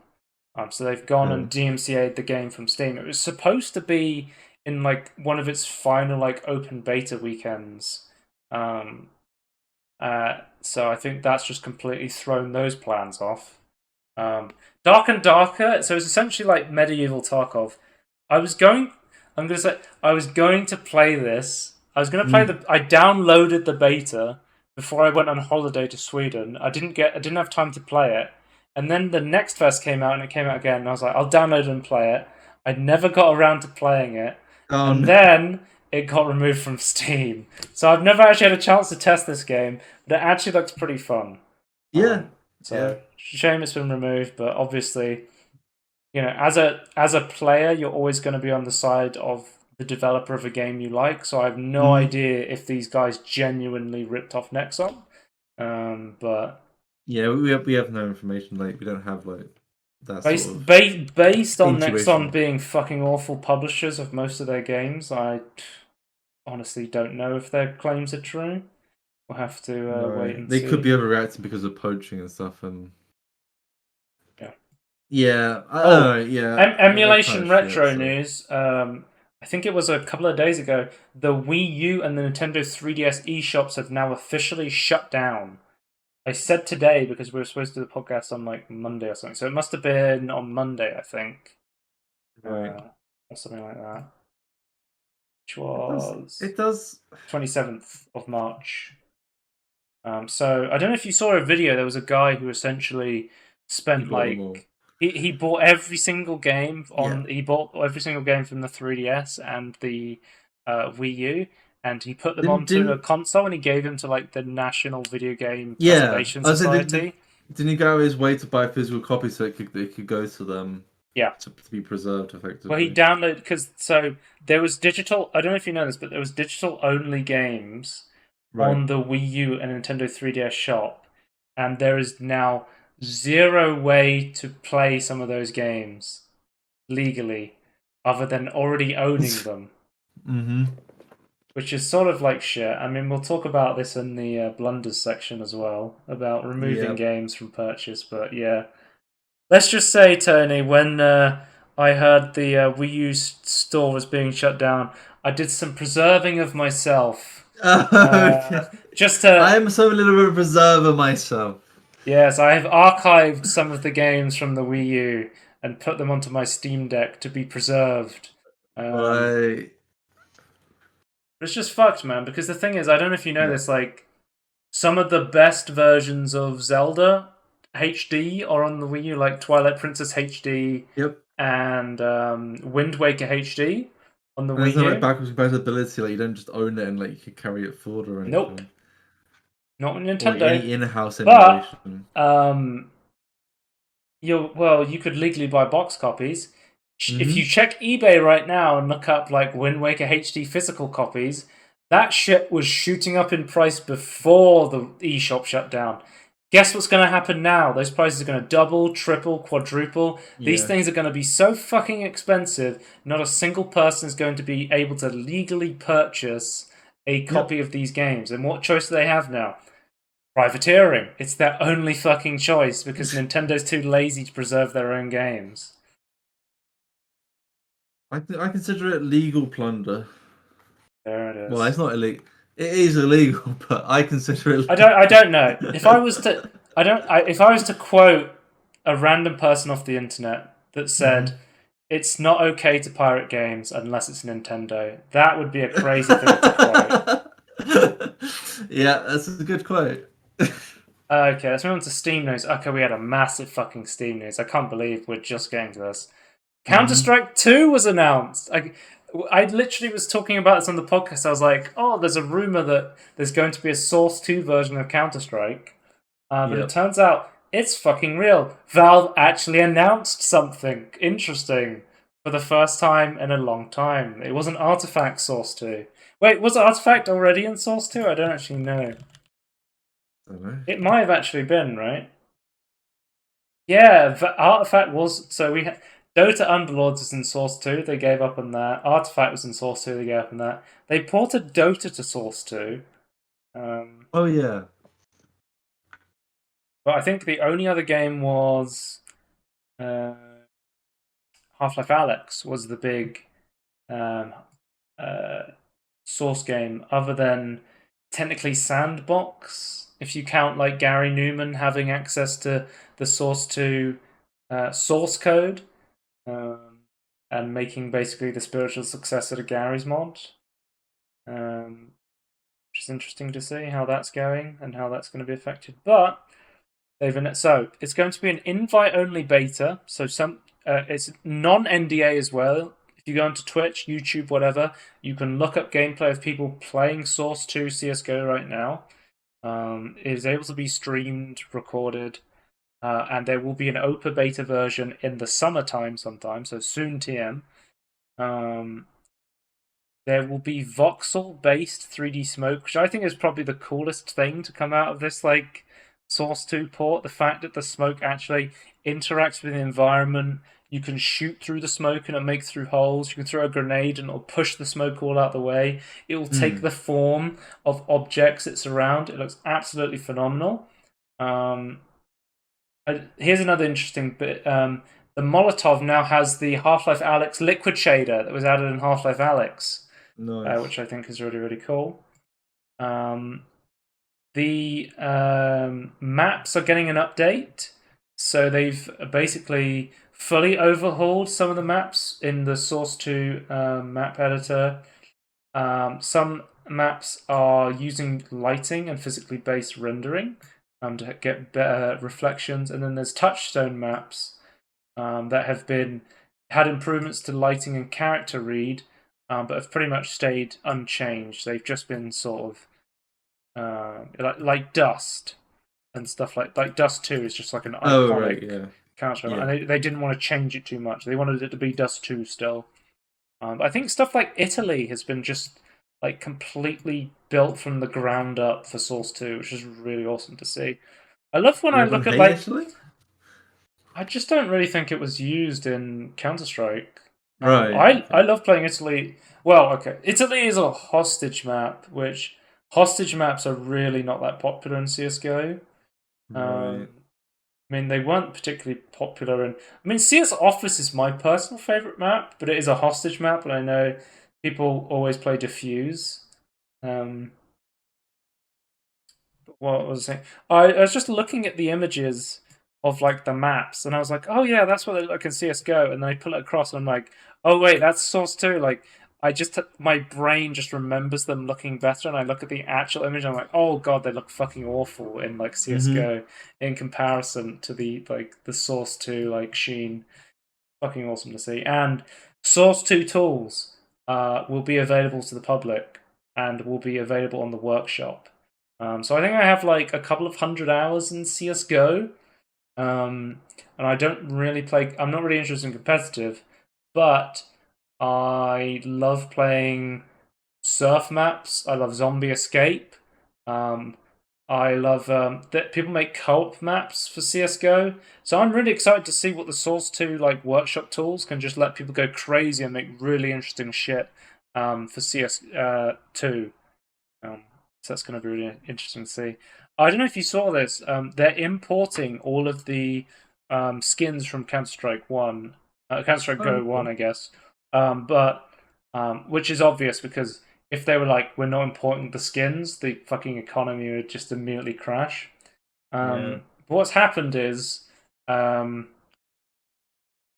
based on the Source 2 upgrade, the price of skins have like skyrocketed. People's like skins are like worth way more, and people are like, "Oh, the skin looks a lot better with the new lighting of this engine as well," which I Okay. think is pretty funny. Interesting.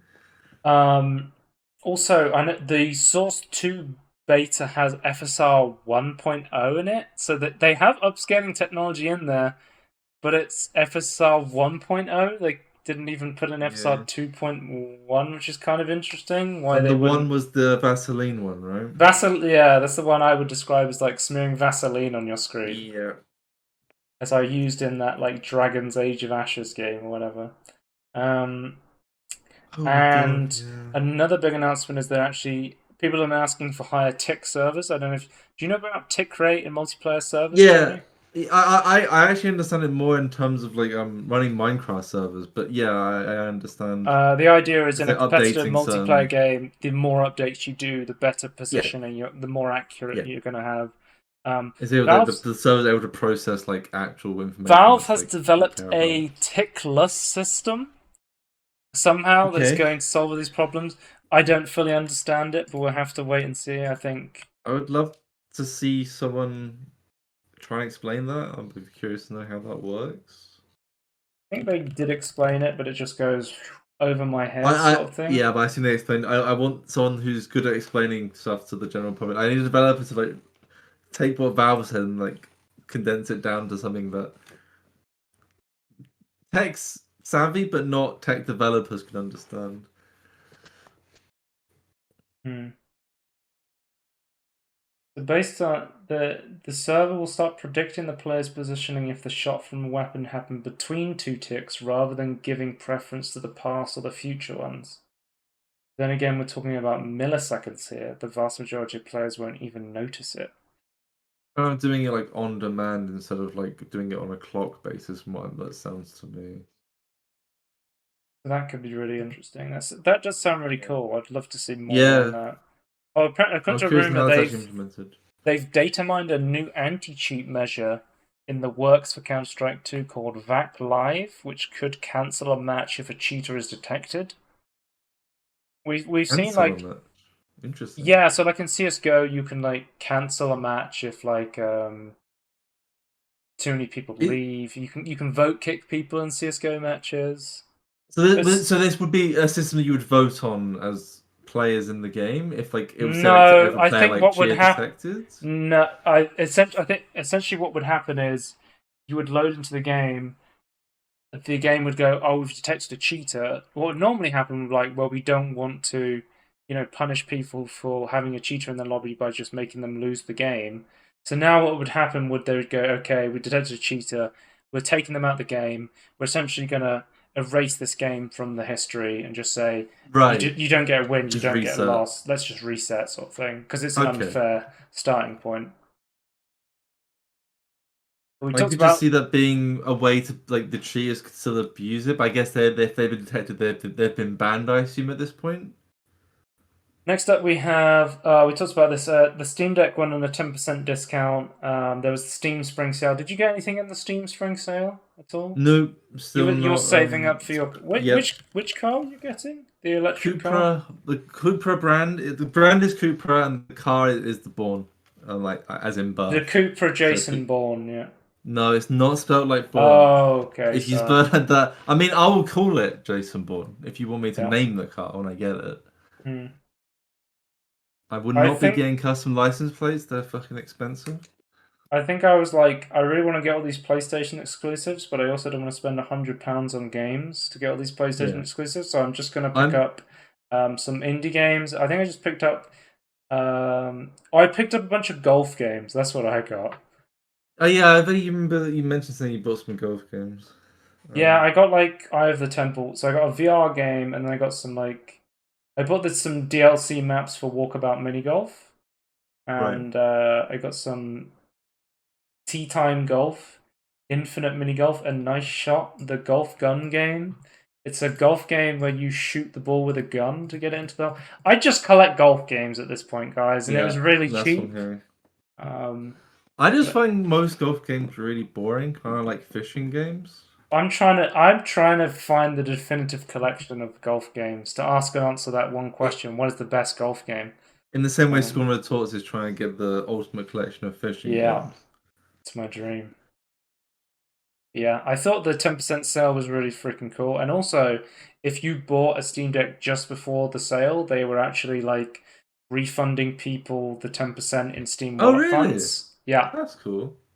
because I I think mean, the I'd always want price to do that as a the difference in developer. price was massive. It was like it was Yeah. making like the £350 one cost like £300. So it was making like the Yeah, well, 500 that'd be one. like £35 less. That's huge. Mm, it was insane.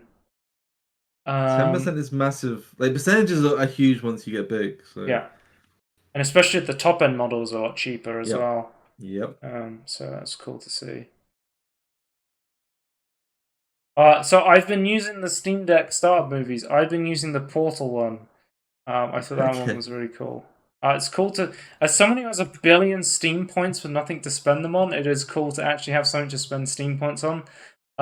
They're also offering,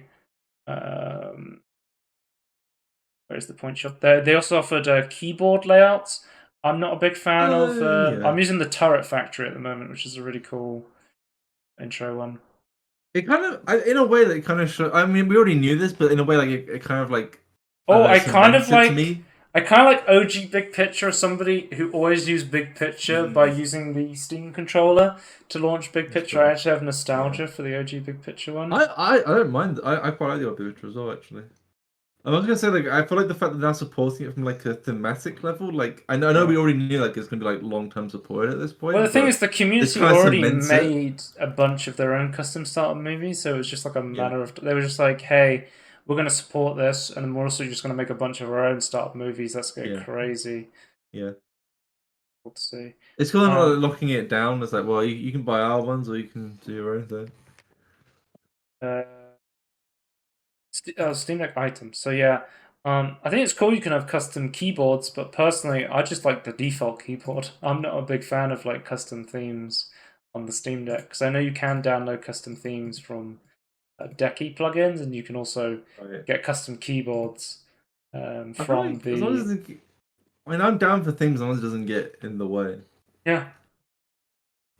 So I think I have a custom keyboard layout because I got the the 500 GB version Oh of the yeah, Steam Deck, which gives you a custom keyboard layout. But I was like, I just like the default one. You yeah, know, it's simple.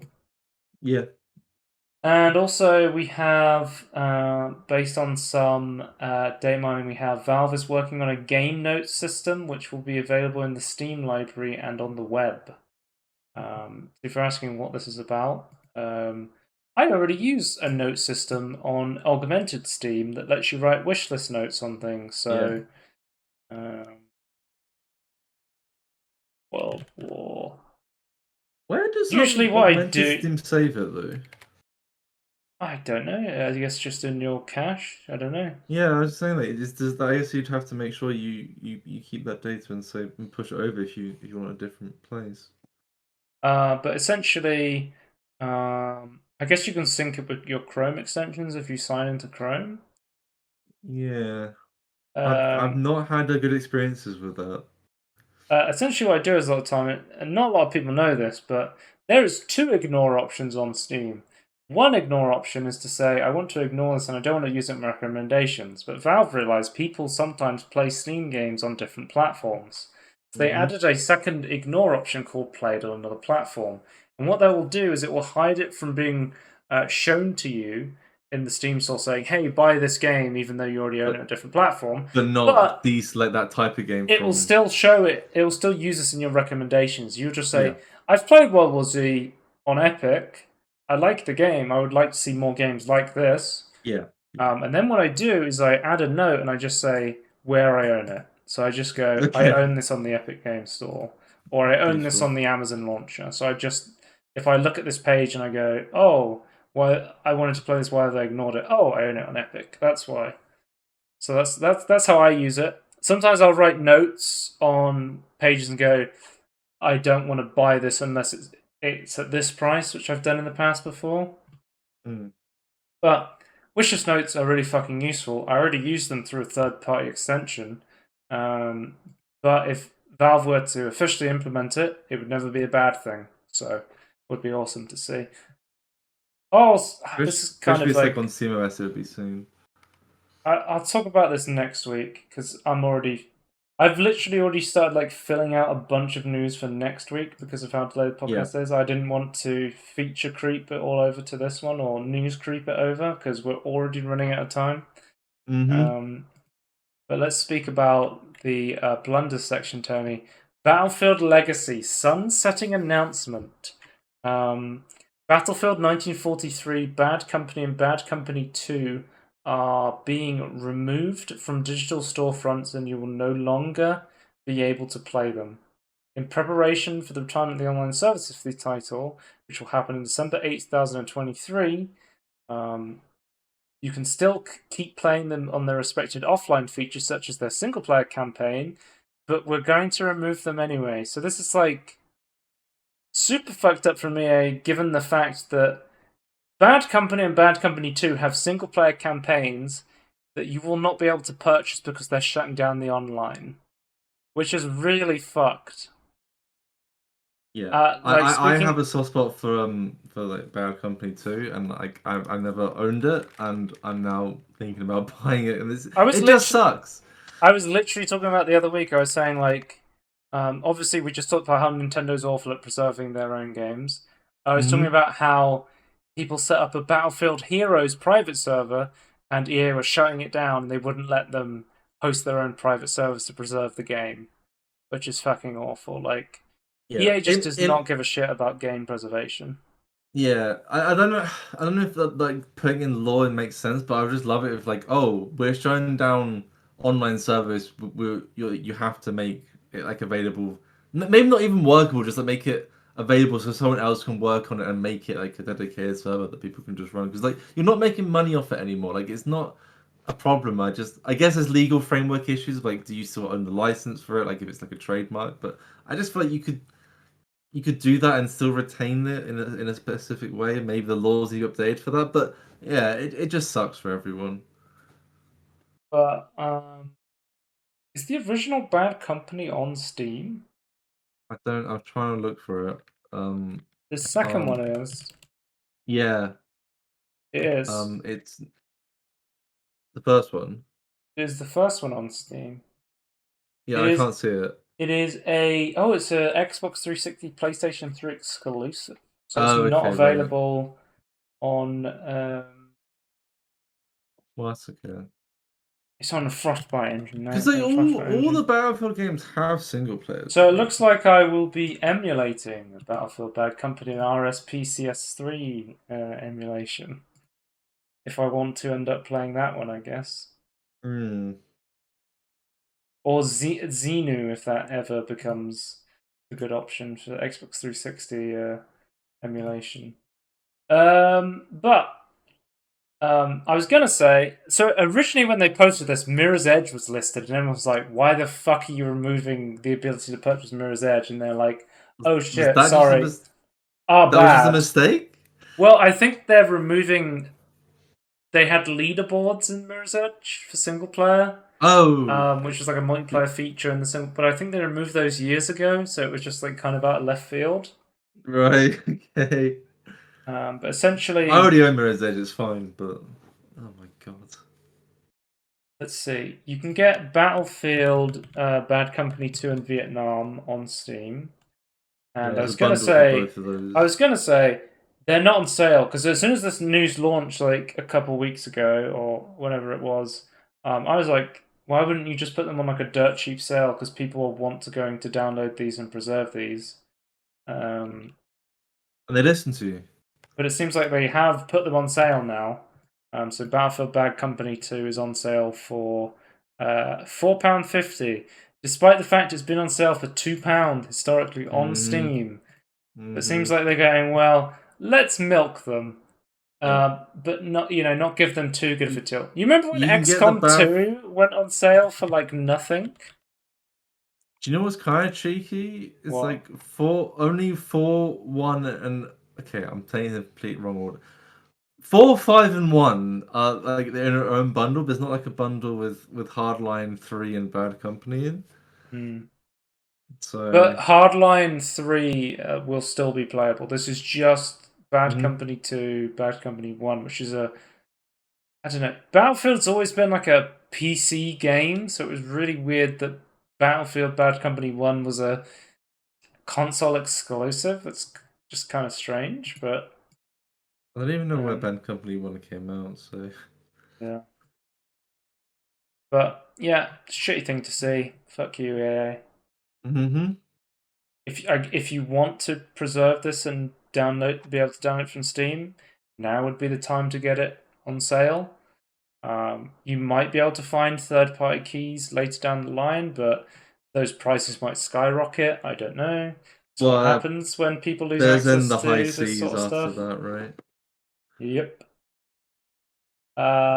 Next up we have Ubisoft is developing AI ghostwriters to save script writers time. Right. They want to create like I think it's like NPC dialogue. It's just going to be like AI sort of like writing. I They're don't. creating this You know what? ghostwriter AI tool. I don't have a problem with it as long as it's still like signed off on by a person. Because I'm seeing like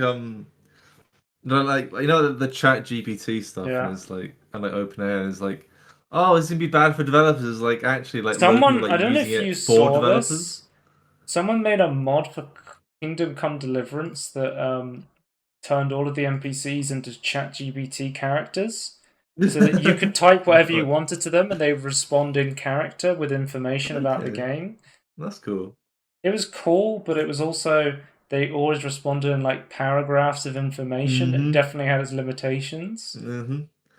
But no, Um, I've seen developers use ChatGPT to like speed up parts of development that's like really boring. I So mean, like I do think this is fine. if this was another company, I might be softer on them, but Mm-hmm. I thought Ubisoft games are already designed by AI, so like going a step further and just making all of the scripts Thing written by is, AI.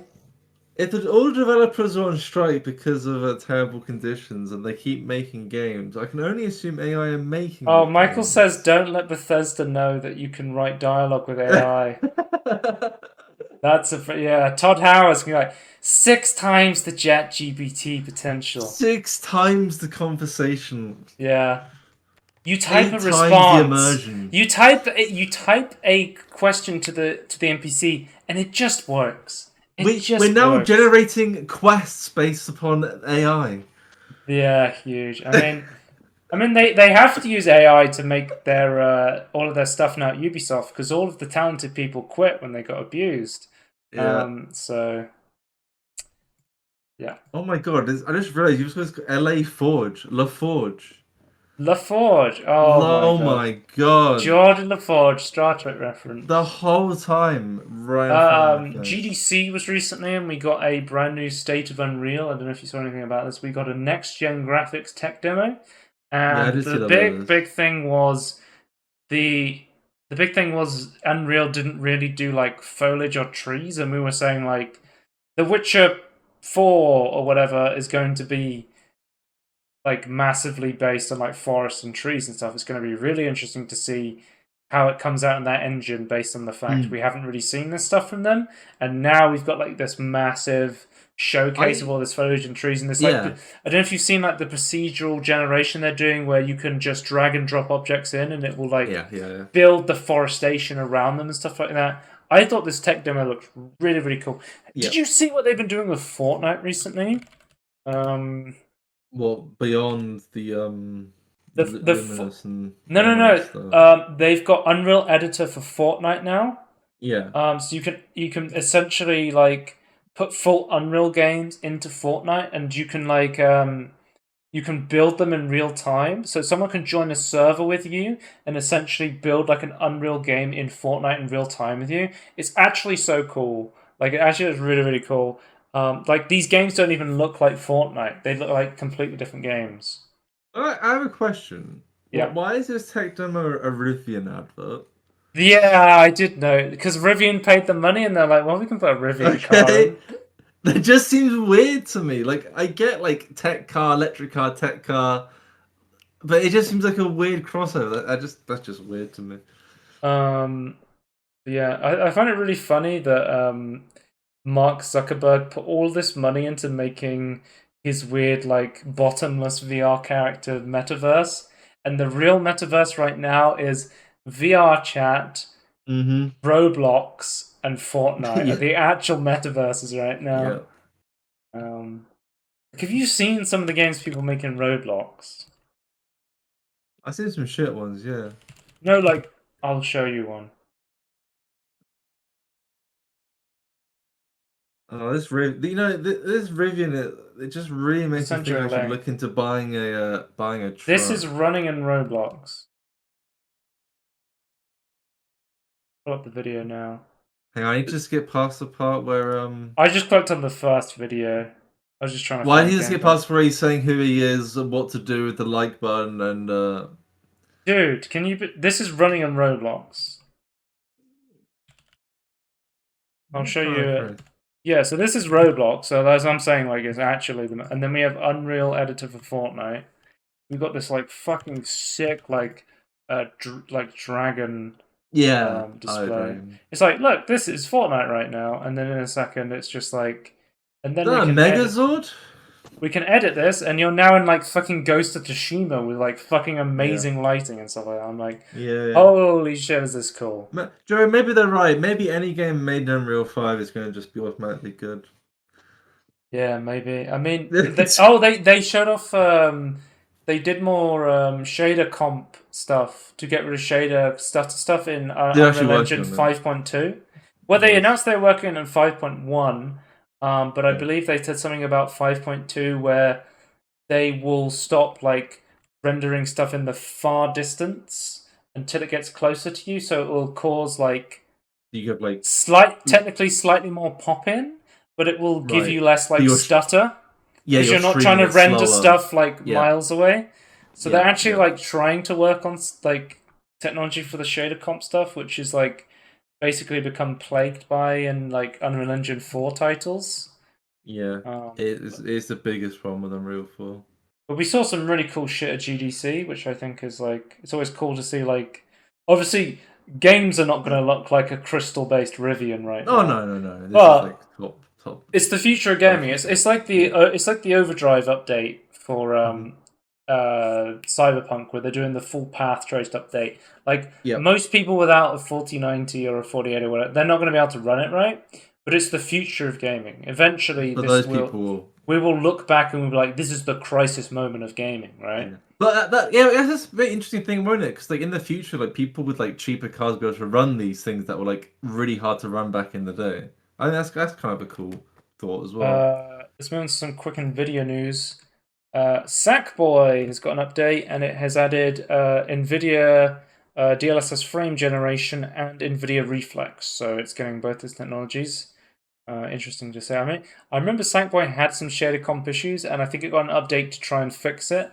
I don't know if it fully fixed it. I mean, there was a huge, massive shader comp at the very beginning, but I think they have actually been working on this game to try and fix it up. This was one of the game. This is one of the PlayStation exclusives I actually almost bought in the sale. I really want to play this Sackboy game. I love Really? collectathon games and I love Sackboy, so this is like right up my I alley. would. I sort of say I would love the Little Big Planet 2 Yeah. and 1, I suppose, to come to PC. That would be great. Mm. Please. And then so we have VR news. We've got a huge VR news. You remember like 2 years ago they announced a medieval VR and then they said like nothing about it.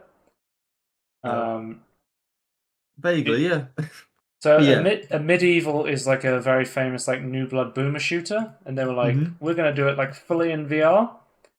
Um, and now it's just like, yeah, it's coming out in a couple of weeks. It's coming out on the 19th of April, and it looks fucking awesome. It looks really really cool. It is like it's like the full game like rebuilt for VR, and it looks absolutely amazing. I can't wait to try it out. Really really really cool. They were showing it off at like the PAX booth, and they had like like a real axe hooked up to like to try and mimic the motion controls of like swinging the Oh, axe and stuff like that, yeah. which I thought was pretty funny. Yeah, that's cool. Yeah, excited to try that one. Um, Walking Dead Saints and Sinners Chapter 2 Retribution came out. This is the sequel to The Walking Dead. Came out on the 21st of March. When did the first one come out? Ooh, I want to say like A couple of years. 2020. Yeah, I'd say a couple of years. Walking Dead Saints, and I want to say like 2019, 2020. Let me check. 2020, yeah, January 2020 came Okay, out on 3 years. Steam. Yep. A But lot, it's lot been more time then. announced. Let's have a look. I think it wasn't getting the best reviews when it first came out, but it seems they're more positive now. I think it Okay, may have launched in like a buggy state potentially. right.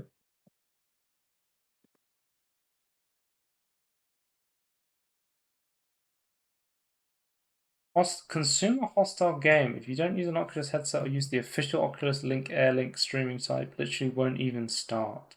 Disregard for people without an Oculus headset. Is that true? I feel like that. I mean, it says on. Oh, I was about to say, which VR headsets does it say it supports on the store page? But they removed that feature. Yeah. Do they It's too say in their useful. Remove the description? feature. Because I think it. I don't think there's any reason it shouldn't work on a Index or a Vive or a IMAX or a. Let's think of a Pico or a. It's another PSVR 2 plugged into your PC somehow, or You're hacking PSVR 2. yeah. I mean, please, someone please do it, but I think people are saying the game's pretty fun but could be a bit buggy. Let me read the discussion threads and see what people. That might be more.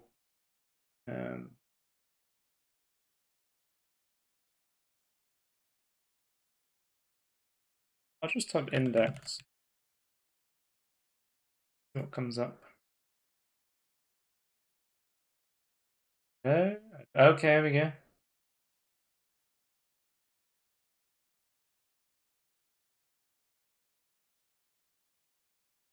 It seems like people are running it on the. People are running it on like indexes and Vive, so I think it is running on multiple systems. So that's cool to see. And then we also have Pixel Ripped 1978. I have the original Pixel Ripped game. I got it in like a bundle. It was essentially like a throwback to like old games like Pixel Ripped 1995 and Pixel Ripped 1989. It's essentially like putting you back into that state of being a kid back in the fucking like late 80s and early 90s and having like being at school and playing on your Game Boy and stuff like that in like a VR environment. And it has like this campaign story to it. you're showing all the millennials, not millennials, the Gen Zs. What it was What it like to was play like back games then. back in the. Oh, I love Yeah. that when he's playing the game and he just has to turn the TV off quickly when his mum's going. One of my favorite things to do as a kid was like get off the computer and I'd be like, you got to turn it off, and I go, oh okay, no, turn the screen off, and they're like, oh Mm-hmm. okay, you've turned off the computer, and then I just turn the screen back on.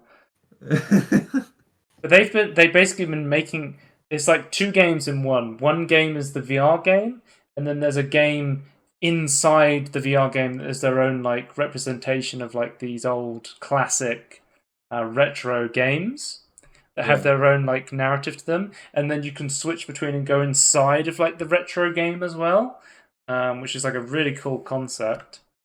Um, Oh my but god. this new game, Pixel Rip 1978, they're actually partnering up with Atari to like bring their games to like this environment on the Atari system.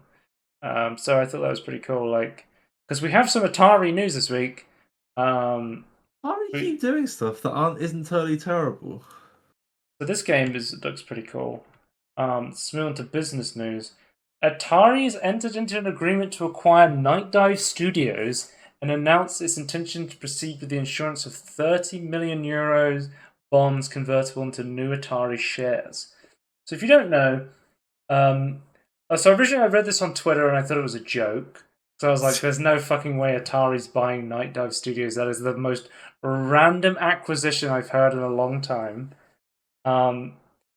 Atari isn't the same company it once was. No, They were it they were completely folded. they're a French company that bought the Atari name and rebranded themselves to Atari. Yeah. They were like remaster they bought Hasbro and they were like remastering like Hasbro games. And then I guess the idea now is that they're going to bring, if you don't know, Night Dive Studios is basically the best remaster of old games out there right now.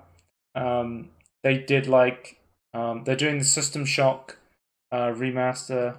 That's got delayed, but I played the demo because they did a new one. It's fucking awesome. They did the fucking awesome Quake remaster for Bethesda, which is fucking phenomenal. They did Power Slave. Um, yeah, they've done so much shit. If you want to remaster something, you give it to Night Dive because they do their shit. They update stuff to make it playable in current year while also sticking to the core aesthetics of what made the game really awesome back then. So if this new Atari company actually wants to go, hey, let's remaster a bunch of old Atari games, let's remaster a bunch of old Hasbro games, that's actually a pretty good acquisition. There's probably nothing better. There's not a better company to purchase here. I think this is a good idea. I guess my question is, would they give the breathing room to Night Dive to be able to do other stuff Yeah, as well? This is my concern. we'll have to see. Like, Yeah. I'm They're not doing Atari are not doing totally awful things at the moment. Like they were doing totally well. awful things. I don't know if you know this, Tony, but Atari currently has been investing massively in like Yeah, cryptocurrency yeah, shit that's been their biggest and stick for gambling like stuff. yeah, So they've been doing some kind of like sus stuff. yeah. But I would argue that's I mean they're still doing it, admittedly, but like that's kind of like older news to me. That's just like that's what they've been doing like the past 5 years. But more recently it seems less bad. I don't know. I'm curious to see what happens, but maybe they finally realize that they actually have like the rights to certain things and they can actually get stuff done with it without trying to scam people. Yeah, I but mean, perfectly Atari reasonable themselves have development. just said we want to retro focus growth strategy. Okay. I guess maybe like initially I was like maybe Night Dive just wanted to cash out. I mean, I think they might be Maybe. like, is Night Dive? I could see two things. There's a game that someone higher up at Night Dive really wants to remake and like an Atari owns it. That's Or what that. someone Yeah, yeah. So higher that's up what wants to I'm gonna cash say. out. Like, it's either a cash out or I could see the Night Dive guys going, "Man, I love these Atari classics. I'd love to go and remaster them." And they're like, Yeah. "Well, we can give you 30 million euros, and you can just go and spend all your time remastering Atari classics." And they're like, "Oh, cool. Yeah, I'll do I that. That guess sounds good." I guess a middle ground would be maybe that their finances aren't as great as we think they are.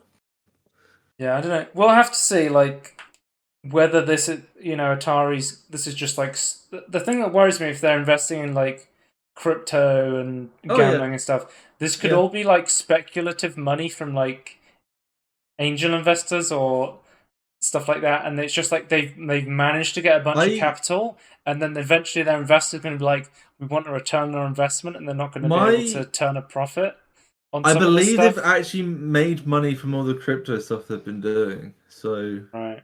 because they've not been like holding it in crypto. I think they've been cashing it out. So I don't know. I Okay. mean, it could be a bit of It's both. just Like they like have investment money and it's investors. the same thing with the Lego 2K drive thing, Mm-hmm. right? It's like Yep. I love the idea of a modern Lego game, but I don't trust 2K.